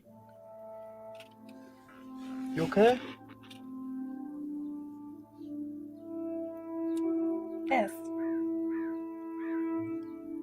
This is gonna be a lot. Are you sure you're up for this? Monica, these kids aren't all bad. Hell, just I used mostly to be bad. one of them. And when I was that age, I dreamt for a guy like me to be around. Now I get to be that guy. This is gonna be awesome. Yeah. Hell yeah. Now the only other thing I care about are the accommodations. So this Crystal place, is it cool or what? Am I gonna get my own hot tub? Seriously? Have you never heard of Camp Crystal Lake? No. Should I have? yeah, he gonna die. For a big treat.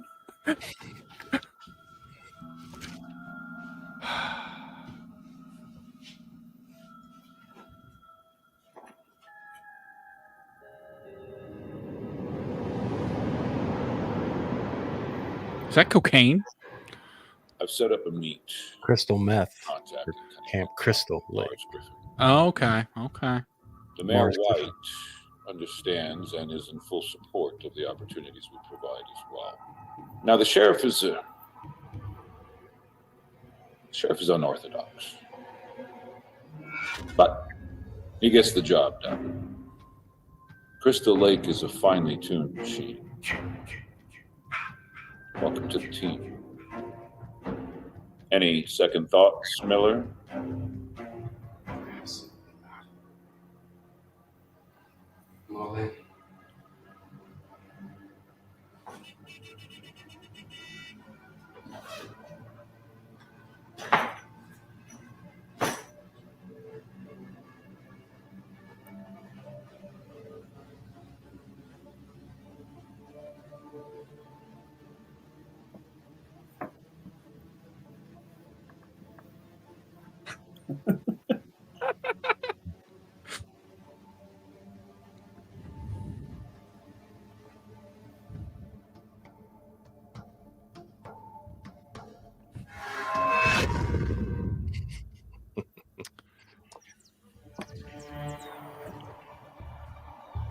Oh. They're moving. The intel we received is accurate. Oh, yeah. They're carrying. Keep me informed on every move. Set the perimeter and solidify control when you arrive in Cunningham County. Roger that. If Commander Carpenter and the EOC show up. Yeah. I know my job, Madam Secretary. Freak Show is on speed dial.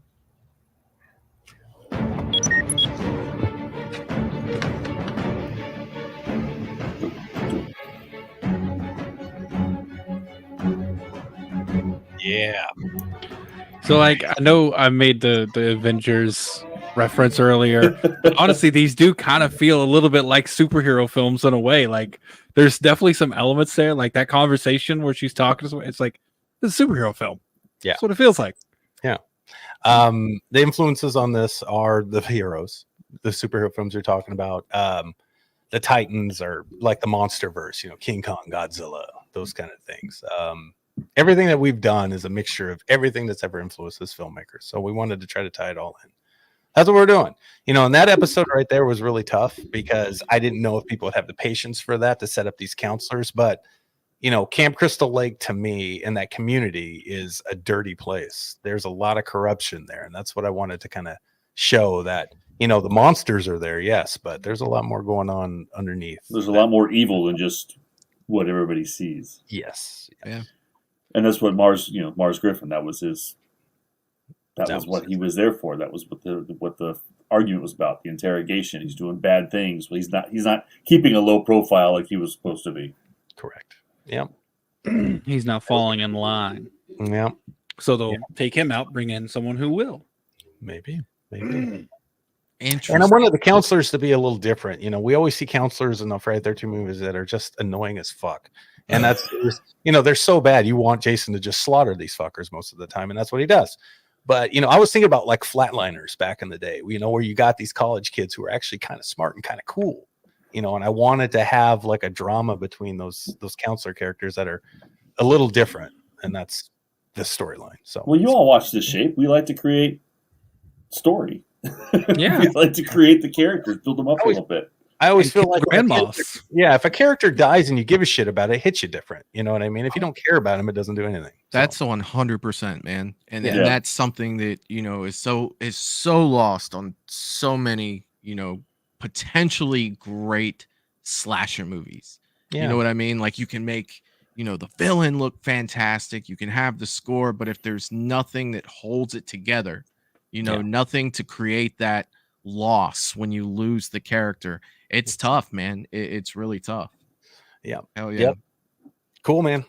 All right. So we have all right, Peter. So all right, 7. Excuse me, I need to take 1 second here since we're getting ready to go into 7, which is the Mr. Peter Anthony's episode. Since he went ahead and tried to throw me under the bus for not ever mentioning and thanking him for the thank you card that he sent me, I didn't know how many thanks needed to be given between thank you here, thank you there, thank you everywhere. But thank you, Peter Anthony, for all that you've always done. I appreciate you. Kiss my ass. Kiss his ass. Kiss her ass. Fuck off. Kiss your own ass. Happy New Year. Little Chevy Chase in there for National Lampoon's Christmas. There you go. Good So God. good. So good. Best Christmas movie of all time. All right. Well, I guess I should share the screen and not just hit play for my own viewing pleasure. This is really that was good. the route we were going. The audio on this is impeccable, man. The audio is fantastic, but I didn't want to watch it in podcast form. So here we go. So we got episode 7, codename Tank. Here it is. From Dusk Till Dawn. Wait, so is Peter Anthony the one sucking the foot in this one? Is that? He wants to suck everything, actually. But let's just get to this episode. Oh, no.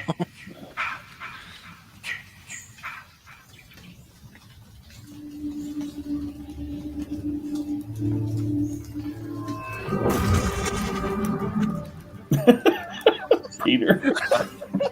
That comment. Oh. What's wrong?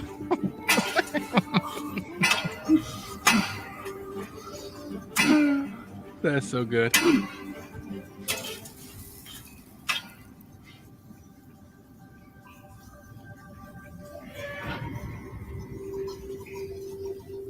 So this was actually shot under a buddy of ours, his porch in his backyard. He had set it up for us to make it look like this cave, and it's just under his deck.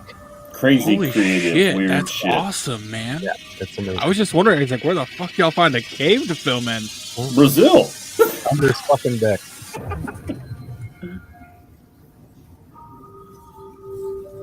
Like, that's the ingenuity I'm talking about that kind of puts Hollywood to shame. Yeah, it's incredible. He did it in his backyard, man. It's cool stuff. Cool stuff.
What was the name of that bar, Tank? How offensive name. I threw offensive. It's a titty twister. Eso es lo que pensé, hijo de puta. Come again. I had family there once. Sangre de puta. Oh, yeah. The dancers. They were pretty good. You must be very proud.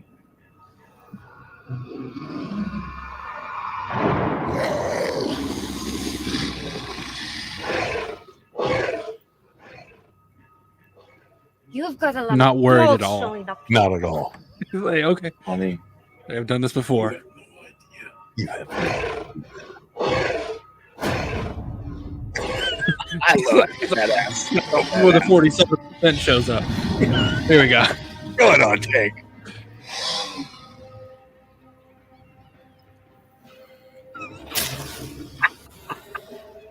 Did he just strike a match on his fucking cheek? Fucking go.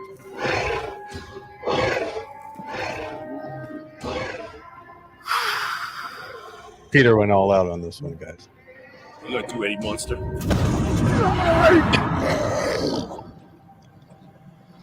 Fuck you! Oh, Jesus! Eddie Munster. You fucking see that, homie? His brains fucking spewed out everywhere. Who's next? Who wants it? You want that, Pancho? You want some too? Come on!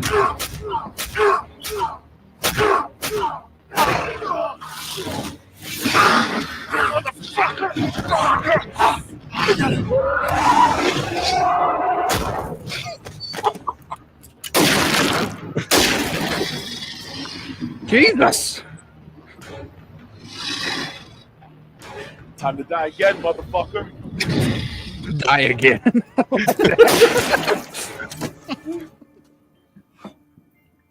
Is that like a rhino type gun? We're gonna feed on you It for kinda- weeks. Turn you slow like a big, stupid barbecue pig. Now that is my kind of hang, Rosa. But I was wrong about you. You ain't my type. You ain't my type at all. Dead. Because now she's not living anymore, you know? Right. He's definitely giving a Dominic Toretto vibe right now with the chain and everything. It's about time. Yeah, it's done. Are they surprised? Nah. Actually, I don't know who was humping who. Shit been clocked the whole time. They're on to us. Yeah, well, right now they're on the road, sprayed out all over fucking 6th Avenue. I wouldn't worry about them too much. Good. I need you to report back to base. Why? What's up? We're moving on the Titans. The team is almost ready. It's about goddamn time.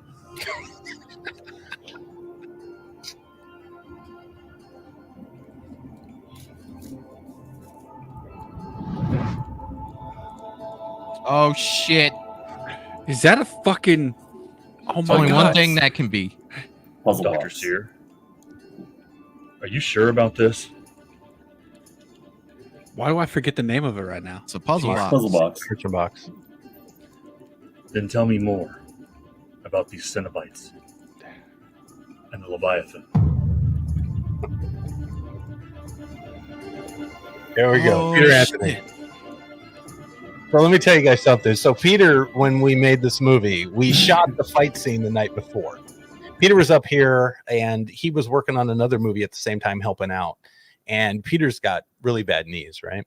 From playing ball back in the day. So the second night was going to be the opening sequence where he's just sitting at the bar talking with Patricia, the other actress in it. And we were at the bar on the second night getting ready to shoot it. And Peter gets up and stands from the bar stool and turns and he totally twists his knee out of place. It's gone right before we start filming. And that motherfucker filmed that entire scene with his knee destroyed. I just want to throw this out there because he So, said yeah. something similar about Fall of Camp Blood. Like Yeah. he hurt his shoulder. Mm-hmm. Peter, man, stop fucking hurting yourself on movies. But the heart this guy has is incredible. Like, Oh, it's admirable. Yeah, I saw his face and I could tell he was just destroyed. But you know, that entire dialogue sequence, you would never know. Like when he's walking with her to the car, he's limping. She's holding him up in that scene. Yeah, it's great. He's By the way, Patricia, thank you. Good job. Peter. Man, dude. Man. Yeah. I mean, It was an there honor was for them so to much, cast man. me in that role and let me have a little leeway. Yes, it was an honor. Thank you, Peter. Yeah, I love the direction, you know, and like that episode was awesome. I've always wanted to see somebody do something with Dusk Till Dawn, like fantastic. You know, referencing Mexico, referencing I had family there. You know exactly where that was going, and it's just like, man, like how much you guys have spread this out. I can't wait to see how this comes together now. Like you guys, I keep saying this each one we go through.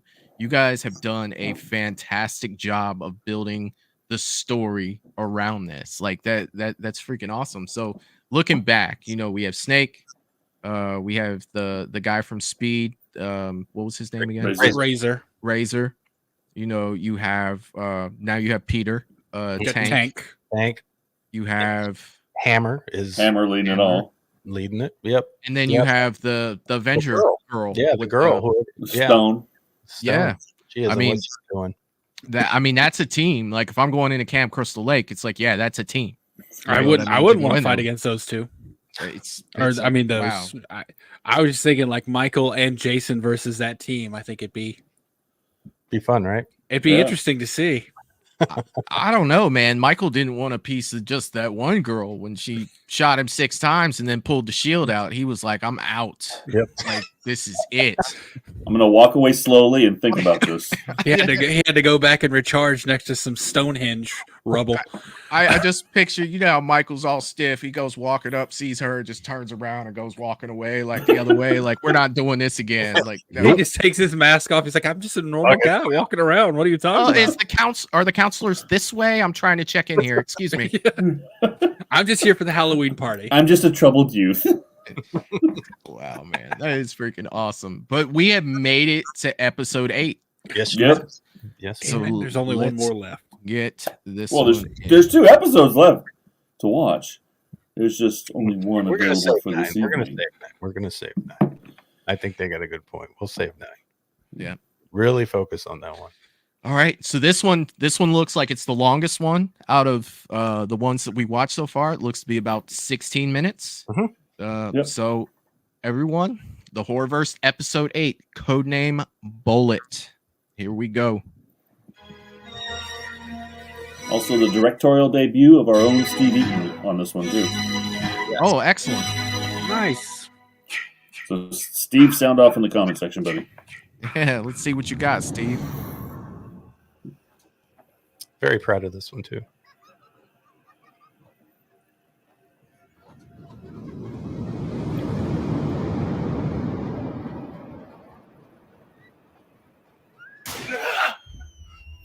Hey. Roseblood, and he was in the shape. Yes, he was. Coach Rick. What a dick. Yeah. Think he's just there to help the kid. Nope.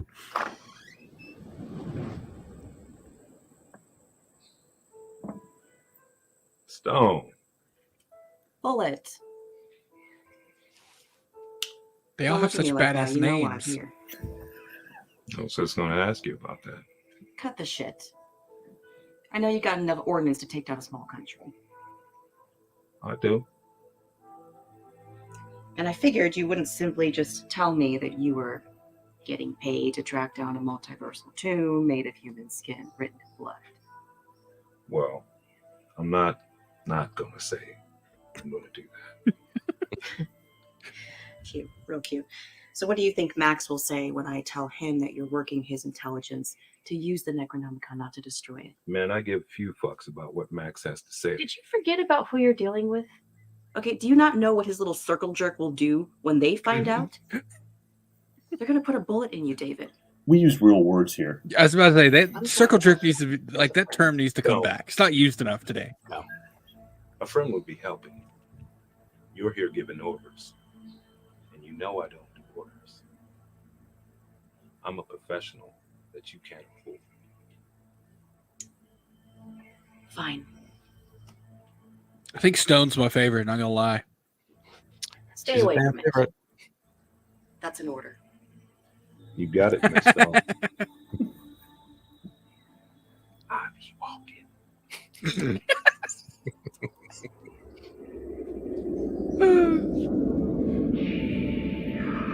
We've got some amazing fucking talent up here in the Northwest. That's all I got to say. Yeah, I was about to say they're killing it. Did a good job. That color grading is very interesting.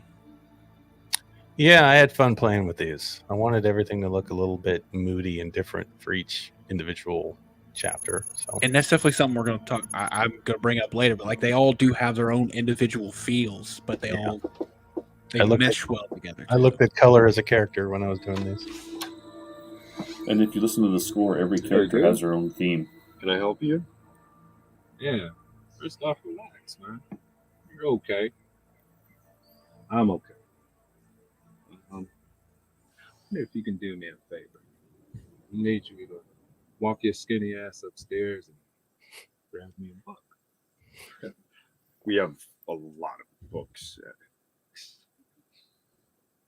Who the fuck is we? I Hey, like meeting. You should invite me in. It's private, man. I'm sorry. Hey, man. You're okay. All right. Don't you? Now, if you go and grab me the book and step out of my way, or just step the fuck out of my way, I'll let you keep living, and everything will be fine. Okay?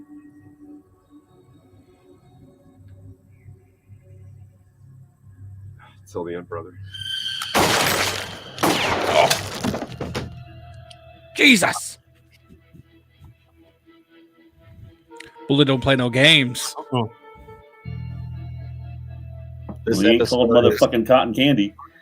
This episode is influenced by John Woo films and also your 70s style chat.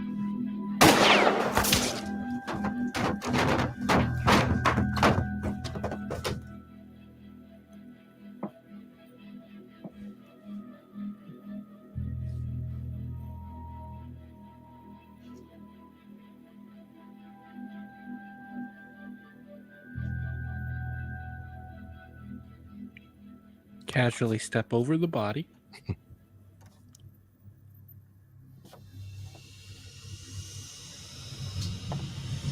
What do you want, assassin?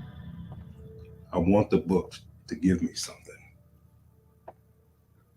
If it's a break from the hell you've earned, name your price or save your breath. I'm not scared of going to hell. Liar. Once more and we stop the talk. We stop the talk when I say we stop the talk. Assassin, what do you want and what do you offer? I want my daughter. And what do you offer? What do you want? We want the end. Am I talking to you or am I talking to the book? I'm getting real tired of this royal weed bullshit. We want the end. Can you bring us the end? And I brought you Yes, your about to say, end. you are ended. I have healed you.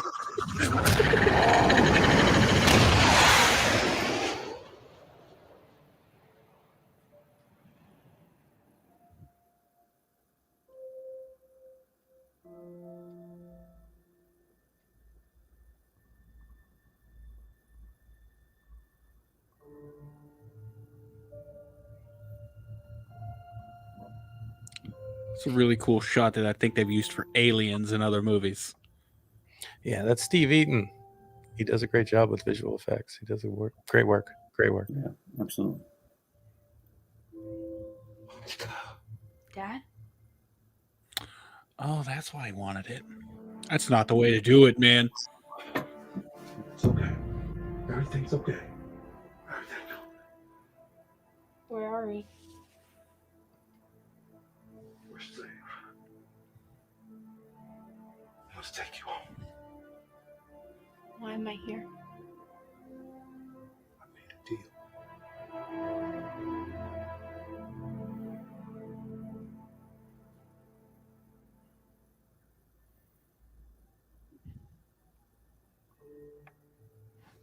Why'd you bring me back?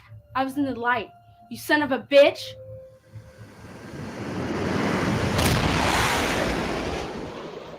Sometimes dead is better. Till the end comes. We bring you, assassin. You have been found worthy. Till the end comes. Souls like yours true to the spirit of life, ready to kill his. Didn't he just get shot in the head? Yeah, just healed on screen. It just healed. All for the betterment of himself. So we got a Terminator. We invite you to You've got join some us. cult really loves the Book of the Necronomicon. To be swallowed by the heart of the end.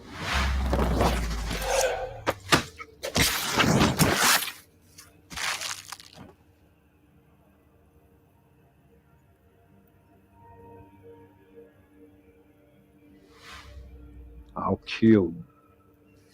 We would expect no less. You're not gonna wrap me, swallow me, or whatever the hell else you got in mind. Now give me that goddamn book.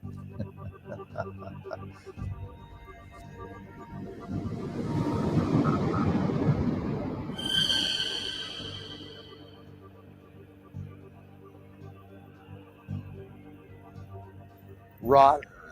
That's all you can do to save your soul, Bullet. You'll be running until you die, and we will still have it. Say we one more motherfucking time. We own you. Your mama. You just casually throw out a "your mama" joke. There you go. Say my name.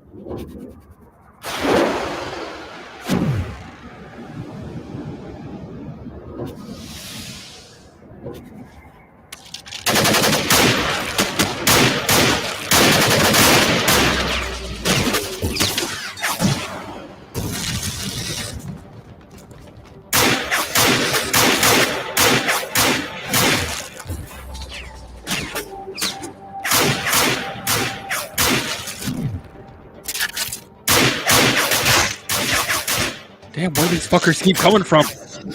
The barn. There are too many of them.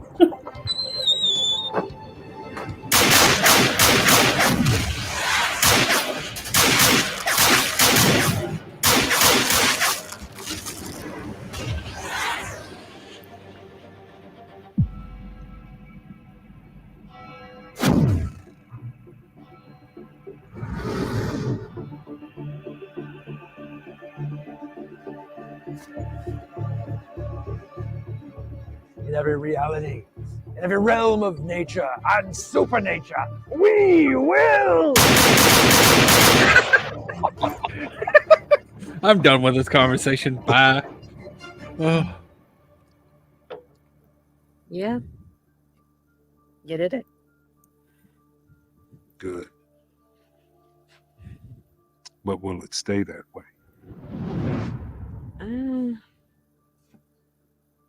Maybe. Cut his head off.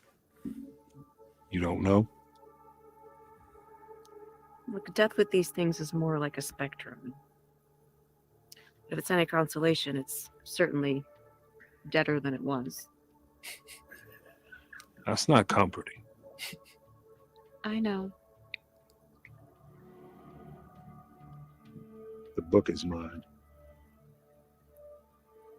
Hey, if you think you can own it, trust me, it owns you. That book is Evil. exactly. You know, Micah was an innocent, beautiful child. That thing can't touch beauty like that. Evil. It can touch.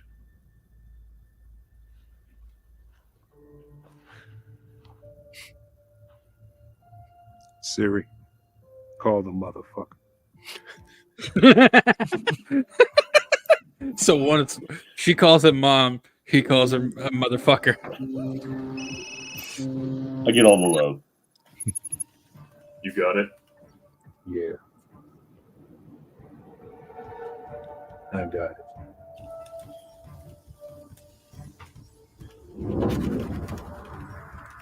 What are they looking at in here? What's the next Easter egg gonna be?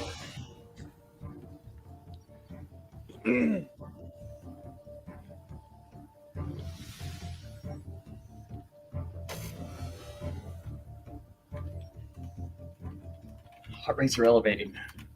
You can tell when Michael's really invested in a movie because it's what he does. Not yet. Yeah, like I get Like locked in, he man. stops talking and he's just like, are they going in to bring out Freddy?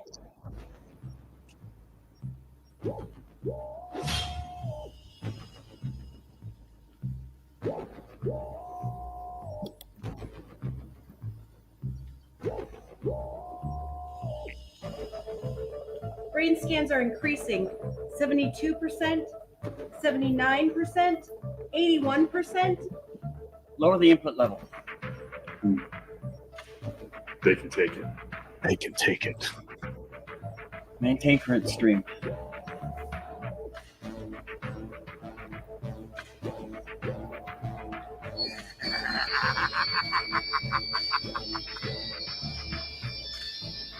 Max, we should get them out of there.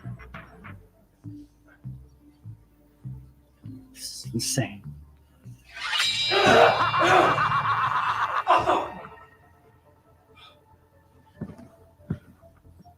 God damn it, we had it. You almost fucking had me. Shit. Soldier, you're bleeding. Got AIDS. Ain't got time to bleed.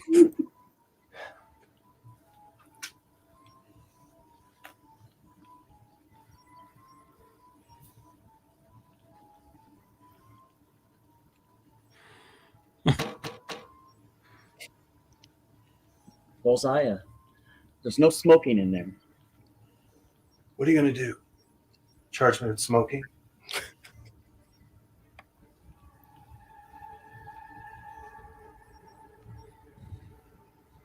Tell me you fucking got it. I fucking knew it. Fucking knew it. When do we go back in? We've got one thing left to do. Peter. Capture Jason Voorhees.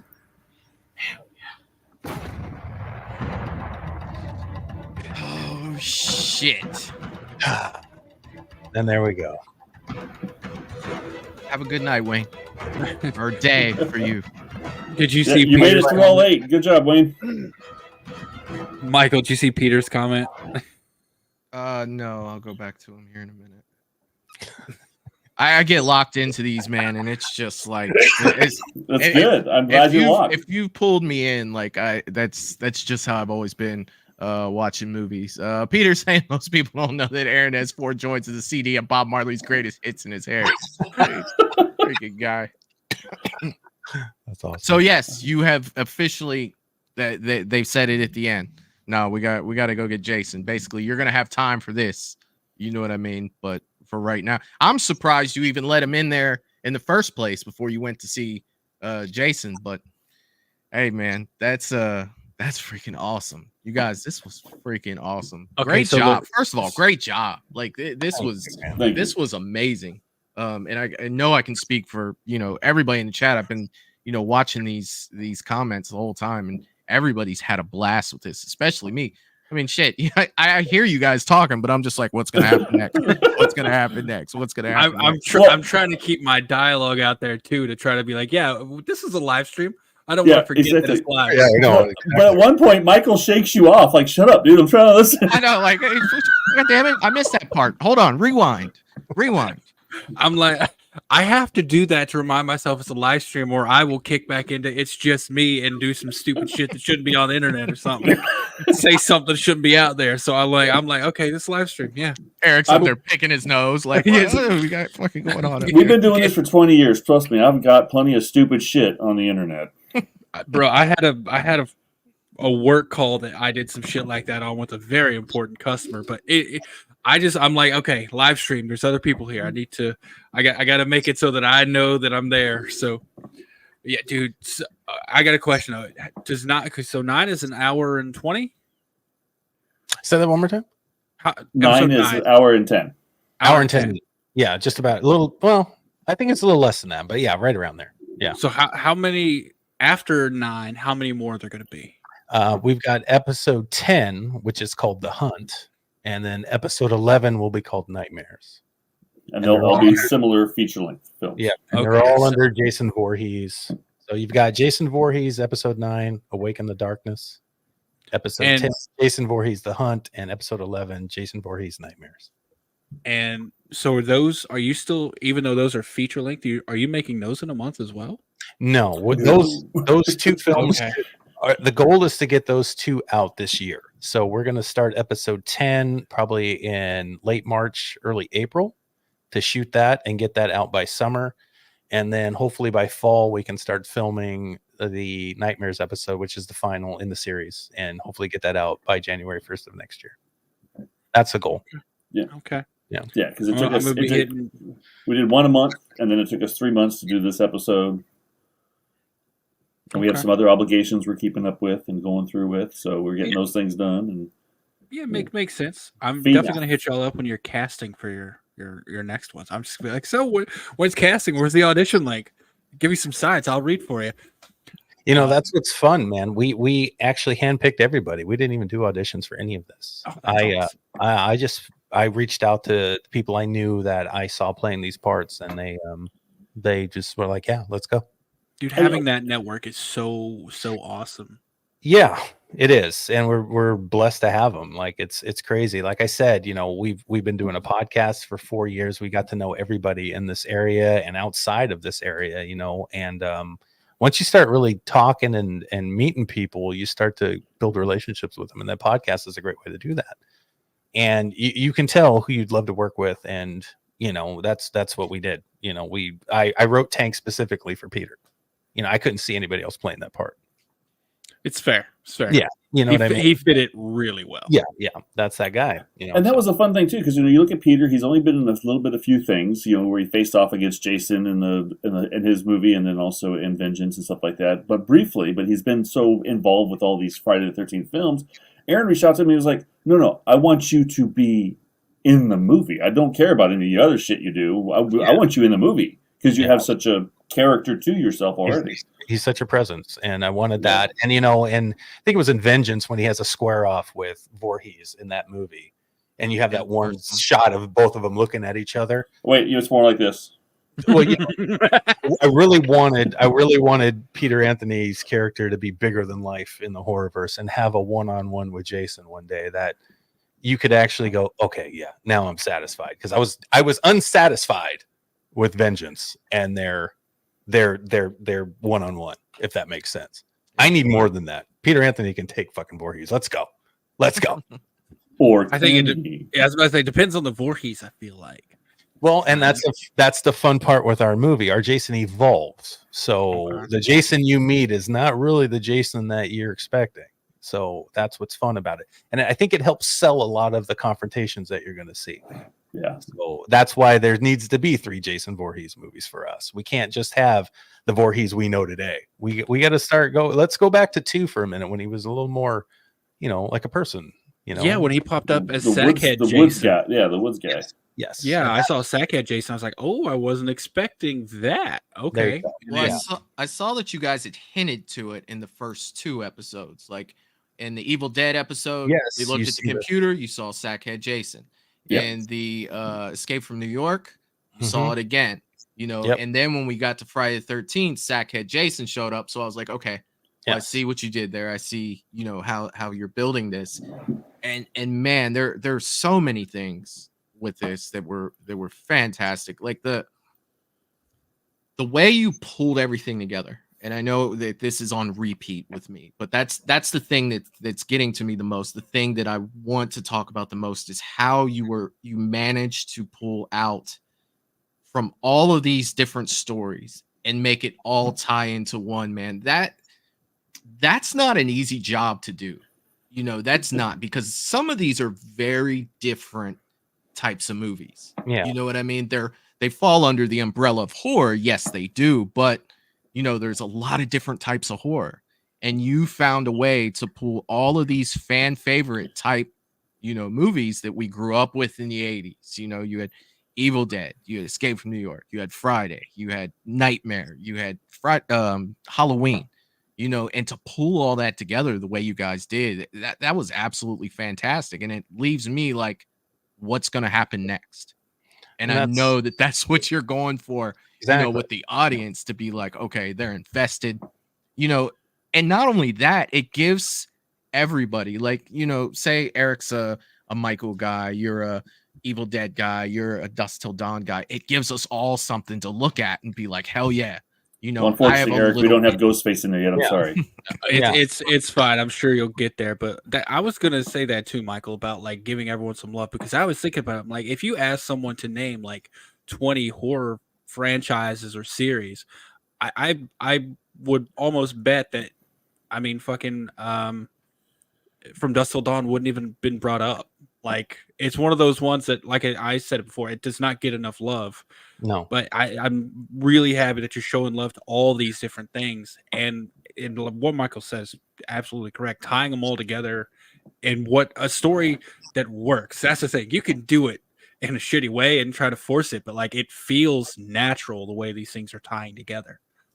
And super appreciate that, you guys. And I gotta say, my type of personality, I'm just gonna be completely honest. If it were me, I would not have. Now that I know there's a whole nother year, I wouldn't have watched these yet. I would wait. I would wait till they're all out so I can do them all in one go.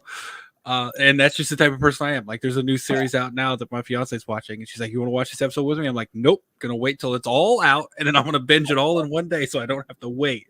See, and I was thinking just the opposite. Going back to the 80s, we had to wait for the new Superman 2 to come out, Superman 3 to come out. You know, or we had wait till next Friday. Yeah, or when's Empire Strikes Back coming out? You know, when's Return of the Jedi? So, you know, the shorts were to get people vested, and we pumped those out pretty quickly, so they didn't have a long wait. But now, if they're invested, they got to wait a minute. You know, and see, then the shorts work because I'm invested, and I'm like, oh fuck, a whole year for the ending. So, are we not doing the show then to do episode 9? I'm confused. What are we telling the audience here, Eric? The reason I asked was this, because I'm like, well, what's the ending of episode 9 going to be like? And then I'm like, oh, the ending of episode 9 is going to leave me waiting a whole, 3-4 months. You said summer, right? Yes, summer. Summer. Okay, 10 should be out. Yes. So yeah, you know what?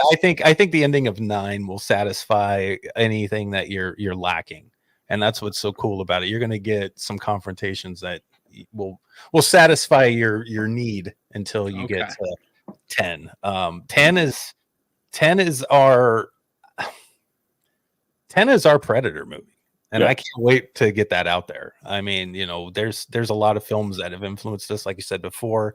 And when I was sitting there writing these things, and with Steve and Chuck's help and Samantha, we all just kind of did our thing, and we realized, if this is a horrorverse, all these monsters can be here, from vampires to werewolves. Even if we don't talk about them, we refer to them. They're out there. We may refer to Leatherface sometimes. You never know what might show up on screen, or we might just pull up a lament. You never know. Yeah, stuff may happen. Will the Cenobites show up? I don't know. We'll see. Maybe. And that's a big Pinhead. That's a big. Like, where does he fit in? That's another thing. It's just like you're liable to throw Pinhead out there and he might just pull everybody to hell. Like the good guys, the bad guys, and everybody in between. That's another thing. And regardless of how long, it takes for 10 to come out, I'm not waiting until summer. You guys are invited to come back here on 122 and watch. That's official. Okay, yeah. You said it live now, so it's kind of like everyone's like gonna jump on. But yeah. I will hold off until then for episode 9 at least. To give your viewers and your audience a little snippet. So here's an idea of where all the characters go. So Dr. Sears is the guy who's standing next to me. He's I've talked to him on the radio. We talk to him. We talk about him in the show different times. Dr. Sears, the name Sears. I don't know if you guys remember this, but if you remember a little M. Night Shyamalan movie, it was that Bruce Willis's character. Yes. Yeah. Haley. Yeah. Yeah. His last name was Sears. Yes. That's his character. He's become a doctor. He's the paranormal. He's the only one who can see everything that the people can't see. So he's the doctor understanding things. So everything, characters' names, everything else comes from one little tidbit or another. So that's just a hint. Go back and keep watching the episodes over and over again until you catch the I was about to things that say, you're missing. I'm definitely going to do that. Like, I'm going to go back and watch all 8 on my own and just focus in and try to get all the Easter eggs. And let me just say this about the last episode that we watched. Steve, hell of a job, dude. Freaking fantastic. You know, the directorial debut. Well that done, amazing. brother. And we haven't even really talked about like the technical aspects of it. Like everything looked amazing. I did mention the color grading on that one and like how each of them feel unique, but they all do feel like they're part of a greater story. Like technically, I mean, obviously you guys have fucking got that down. Like camera work is all great. The shots are all great. And you do change it up enough to where it like with the Halloween, there was obviously shots in there that like as soon as you see it, you're like, that's a fucking Halloween shot, like with the bushes and everything. But then you immediately like you switch it up and it man, everything just fits what you're going for. And it was, I mean, idea amazing, execution just as good is what I'll say. Not too shabby for not having a budget, right? Fantastic. If you told me that was a no budget film, I would tell you you're lying. Like that's where it is, man. Like I'm like it's so good. These are a bunch of actors up here and crew people, like you know, that volunteered their time to make this with us, and that's what we're doing. And you know, my goal was to shine a light on a lot of these people up here that are like looking for that shot to have a chance to push themselves in their career of acting or being a crew member or whatever it is that they want to do. And I just think it's important to make good stuff and to try to shine a light on them, you know, to give them a chance. You know, I don't know how else to do it. How else do you do it besides make stuff? You create your own opportunities and you go make it. I mean, we can't sit here and wait for somebody to come to us. We should just make it and let them come to us. Yeah, I mean, there's one of the biggest directors in Hollywood has a quote, and he's like, "I only started writing scripts because nobody else would let me direct." Damn right. So I made my own so I could direct something. Damn right. And now he makes the biggest, like some of the biggest movies in Hollywood. So that's what you got to do. And man, I applaud y'all for doing it because and especially like writing is the biggest thing. I think going to a blank page is fucking scary. Like sitting down with nothing and like, okay, and just even more than that, just creating something from nothing. Like that is so awesome. Like It's the fact that, and like the fact that if you two weren't here, the movies we just watched would not exist. They wouldn't. Right. Something similar might be out there, but that's amazing to me. It's crazy. Yeah, that's a great way to look at it, man. You're right. You're right. You know, the one thing that we did realize that we couldn't pull off a lot of is the gore factor. You know, because we didn't have that budget to help us get that done. And Silicone's fucking expensive. And I really felt like, though, if you tell a good story and you've got good actors that are really invested in the thing we're making and the story we're telling, that I think people will not notice. You know, I don't think that you need it. Like with the storytelling, dude. Like the storytelling's there, and that's so huge. And I think, and I hate to harp on this because I do a lot, but I think that's something that's missing anymore. Is, you know, that would have been good if, you know what I mean? It's like you can focus so much on so many things to polish that turd, but at the end of the day, you know what I mean? There's no substance to it, dude. And you guys, man, like you guys had me locked in. Like I was almost rushing the dialogue in between, like let's get to the next one. Like I'm, you know, invested in this. I can tell you were. I was like, wait a minute, man, I gotta say something here. It's like, and I think that this one, and I'm like, yeah, that's great. Episode 6, let's go. You know what I mean? Like that's just something, you know, with me. And I do have to ask one question because we didn't really touch on this in the Dusk Till Dawn episode. Peter, great job, by the way, dude, killed it. Yes. If you look at it, you really painted. I really felt like I was in Mexico with that, or I felt like I was, you know, not up here. You know exactly where that was. I forget exactly where the setting was. Santa Fe. That's where it's supposed to be. Yeah. Yeah, and I mean, the B-roll was fantastic. You know, it played into everything, and the way it was shot. You know, it really made me feel like I was there. And I think that you guys did that well, because that couldn't have been something that was easy to do as well, to really make you feel like, you were in that setting. And I think you guys did a fantastic job with that. Awesome, man. That means everything. It's an illusion, Same thing with the cave. He put in we were in Brazil or whatever, right? I'm just like, Bro, I was on your buddy's porch. I was convinced, man. I was like, when that came out, I was like, holy shit, they found a cave to film in.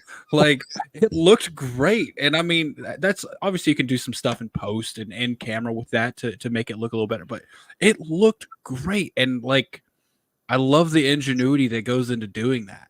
Yeah. But just to comment on what you said about the gore, watching this, there was never a point where I'm like, this needs more gore. Or that would have been better if it was bloody. Like, it was so, you were so focused on the story and so invested in what was going on. Like, there was never a moment where I'm like, oh man, there needs to be more kills. This is going too slow. Like, it felt like just, I don't want to say perfect, because I think that's an overused word, but it felt like it was exactly as it needed to be. Was it supposed to be? Yes. In terms of the story, like it kept you in. Yeah. And gave you just what you needed for that moment to make you want to immediately fucking click on the next one. Right. So success in that regard, man. Fun. Fun. That was one of the things I got from after we did episode 1. Someone's like, well, I don't know if I want to keep watching this. You guys' stuff is so gory. And I'm like, what are you talking about? Mm-hmm. Like, well, that whole episode 1, the guy's covered in blood the entire time, and then he's beating somebody to death with a hammer and blood's flying everywhere. And I'm like, really? You thought it was gory? I thought that was pretty tame. It's kind of like the Texas Chainsaw thing when people were talking about how it was like so bloody and everything. It's like, no, you just think you saw that. Like, that's good storytelling. That's good storytelling. That's Hitchcock bait and switch. Oh my gosh, look, he's gonna kill him, and then the camera fades away as they're swinging at him. Yeah, you painted a perfect picture of gore without actually having the gore in it. It was Great. It's like a pendulum. A lot of films that I've seen, and a lot of them are good films, but they really focus on that gore and that kill a lot. They really want to show off that effect, which is great because a lot of them are fantastic.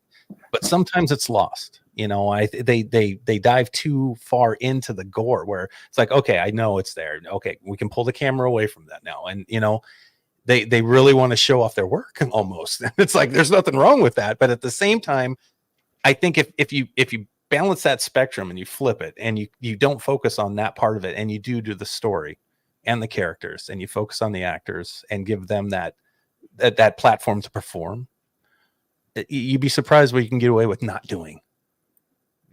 Yeah. Wow. Yeah. Less is more sometimes. That's exactly right. Not to mention story. I mean, let's get the character development so you can be like, oh my god, I hope this person dies, or oh my god, like we heard multiple times tonight. Oh, I can't wait to watch them die. Yeah, and there was another one that somebody said, oh, I like that guy. I hope he doesn't die.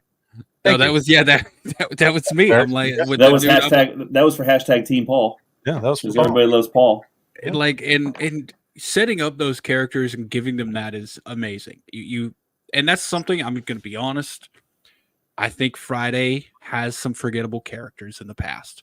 Like there's some characters like I couldn't differentiate between camp counselors or campers in some of them. Like they're were campers. Yeah, were there campers? I thought they just kept killing counselors. That's what I'm talking about. Yeah, I couldn't tell you for certain, but like there's obviously standouts. Like you can't forget Crispin Glover, but like. Because of that, like there was something that made him stand out, but I feel like for the most part, some of them they're just forgettable. However, I can remember things about each character I saw in these movies. Like there was something about each one of them that differentiated them and made them an interesting character. I mean, you could say that for slashers in general, as far as characters and forgettability. Yeah, like. Who remembers, all the people that died in Halloween 6? I really don't. I don't really care. You know what I mean? Like that's the type of stuff the slasher does. It's low budget. We're going to make X amount of money. Let's crank out another one next year. You know what I mean? But you guys brought a great story into this. And I can't keep saying story keeps coming out of my mouth a lot. And I know that's what you guys were going for. You could tell because you had it in spades, and I'm invested to see the next episode. And when you say, oh, it's going to be summer, it's like, shit. Okay. Well, You know what I mean? Like, so how much would we need to raise to like get that faster? You know, like right now it'll be in 2 weeks. The next episode's in 2 weeks when we come on here and watch episode 9. Yeah, that's true. We got. Okay, I can hold off till then, I suppose. It's less of a weight between the shape and this, so I think that I got something to sit on for a little bit. I can go back and watch these episodes and try to catch some of those Easter eggs that I may have missed when we were talking and stuff like that. It's kind of hard. Although that last episode, I don't think I said too much. I was locked in. Like, how's this going to connect to the movie? Like, how's this going to get here? Because when it's a last episode of something, you're like, how are they going to bring this together? Like, what, I need to pay attention to this part. Like, how are they going to? And do remember that Hammer does have one Necronomicon. What was that other one? Yeah, so that was another question, that I was. Well, there's 3, aren't there? Like, according to the modern lore, there are 3. There's 3. There's 3 Necronomicons, and there's 1 Book of Life. Yeah, because there's supposed to be like, I think there's the Bruce Campbell Necronomicon. There's the Necronomicon from the remake, and then there's Evil Dead Rise Necronomicon. That's right. Yeah. Yep. And if you go back to Army of Darkness, there's 3 books sitting on the thing when he's got to pick one. Yeah. Well, and in Evil Dead Rise, when you listen to the preacher over the thing, he actually says there's one of 3. Yep. Necronomicon Ex Mortis or something like that. But yeah. There you go. I get down with some Evil Dead. I do get down with some Evil Dead. So fun. And same thing with the puzzle boxes. I think there was 27 puzzle boxes. Yeah. I didn't even know that. That's why it's like someone's like, well, how can you find a puzzle box in Brazil? I'm like, go back and look at the lore. There's 27 puzzle boxes spread around the world. Well, and the most recent one too, I really dug how they did it. How they did that. I don't know if y'all saw I think it was like a direct to Hulu thing, but I actually really enjoyed it. Oh, the Hellraiser one. I didn't think it was that either. Yeah, it was good. What I really liked it, like with the lore in that one, the puzzle box looks different. And each different configuration corresponds to like a different thing, and it determined how you would do it. And I'm like, I like the spin on it. Like, I feel like they made it their own, and it worked for me. There you go. Yeah, I enjoyed it as well.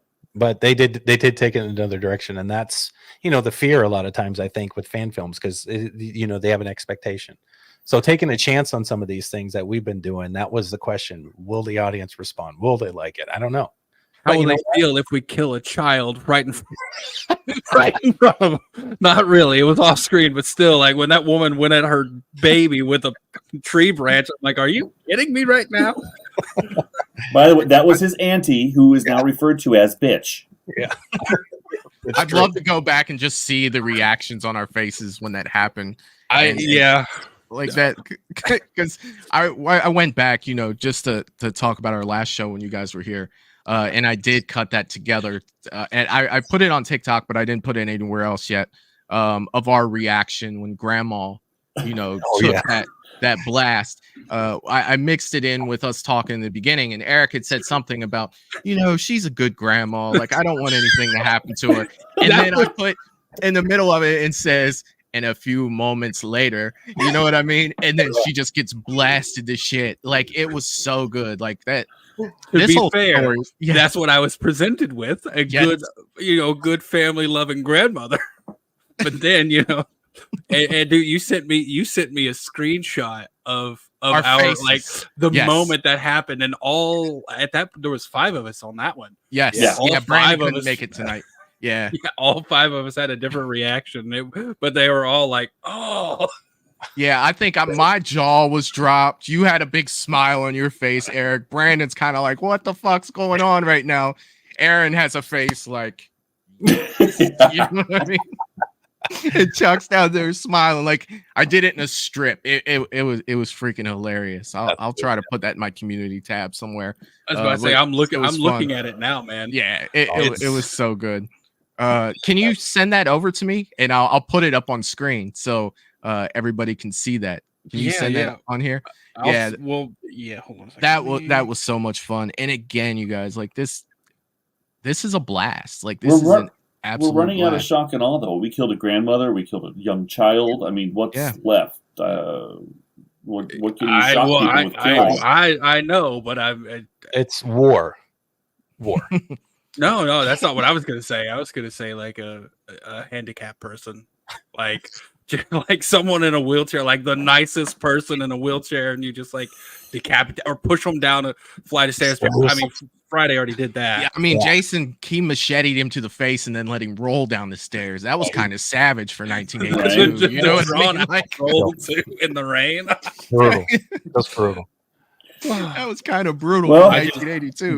Brian, if you're listening, keep your ears on because we might be giving you a holler for a cameo in one of the next coming movies.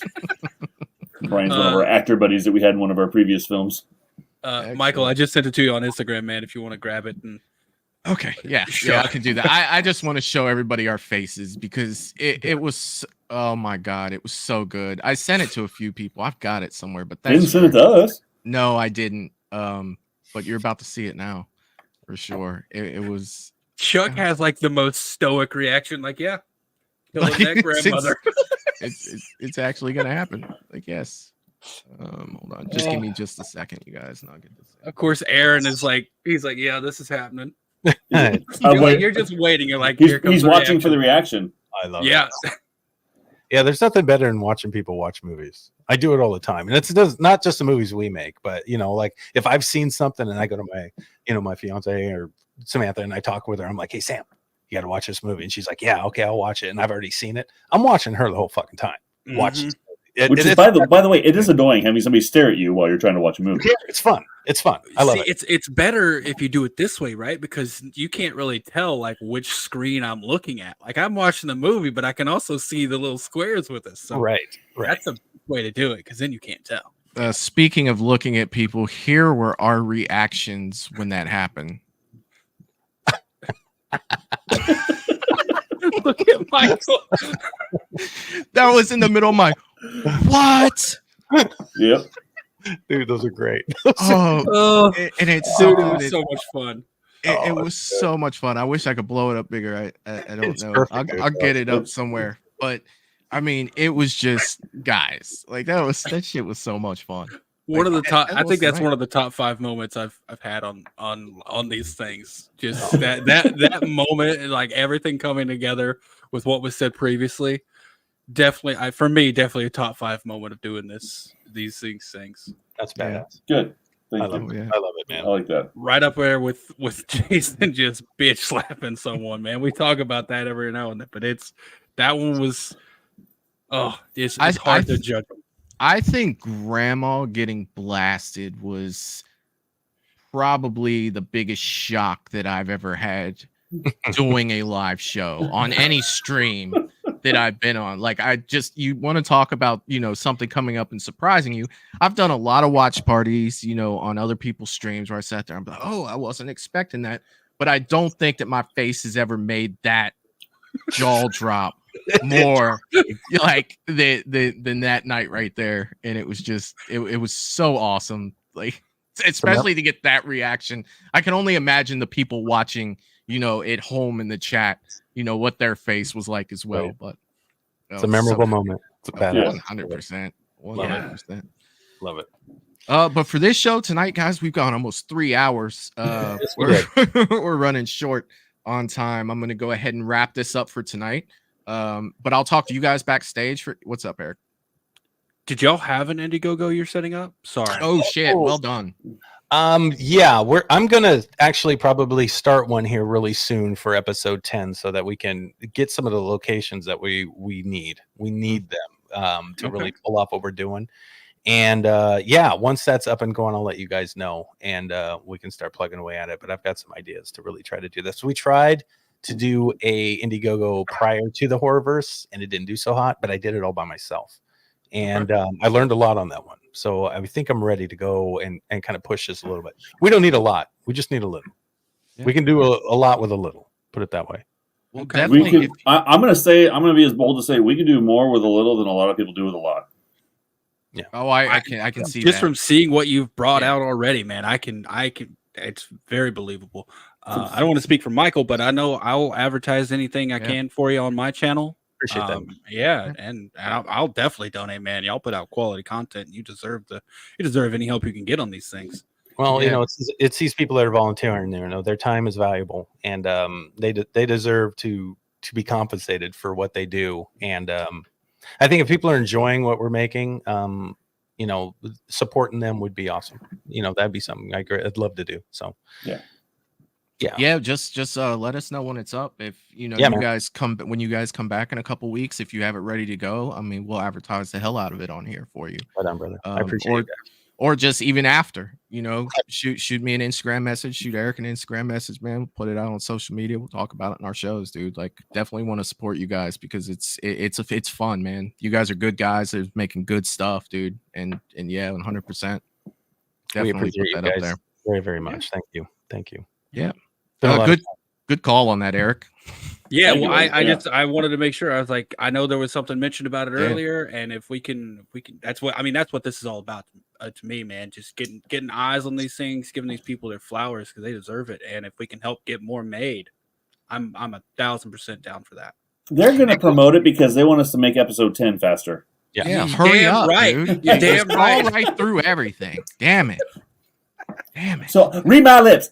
I need $25,000. 20. Okay, I can't do the full 25. I'll get you some in there though. I guarantee. That's of course a startup. That's not our stretch goal. Oh, that was just stretch goal. Jesus, man. Remember, and we're pretty straight up with people too. It's like, you know, regardless of the funding or not, these will be made. So, you know, money helps make them better. If they're not, we're still going to make them. So you guys won't be disappointed. People invested in the series are going to see the thing through. So they'll see it. Hey, just remember, top ramen doesn't taste like steak, but it will nourish you for an evening. Yeah, there you go, man. And Well you can said. get a lot more of them. That's right. Well said. But for everybody in the chat, I'm going to go ahead and wrap this up tonight. I'll talk to you guys backstage for a few minutes before we head out. But I want to thank everybody for being here. I definitely want to thank Chuck and Aaron for being here tonight with us, man. Great show as always, and we appreciate you guys coming on. Everybody else, I will see everybody else tomorrow on the Bearded Entertainment. We will be doing what will we be doing? This is a surprise tomorrow. We will be doing a surprise. Yeah. Once he figures it out in the morning when he wakes up, he'll tell everyone. It'll be a surprise. So join us tomorrow night, 9 p.m. Eric. Yep, 9 p.m. my channel. At 9 p.m. Eastern, I'll be on the Bearded Entertainment, and it's always a blast doing the same thing over there. So we'll see you guys then, and thanks for hanging out with us. We'll see you next time. Thanks all. Have a good night, guys. Later, everyone. Toodaloo, motherfucker. Hey.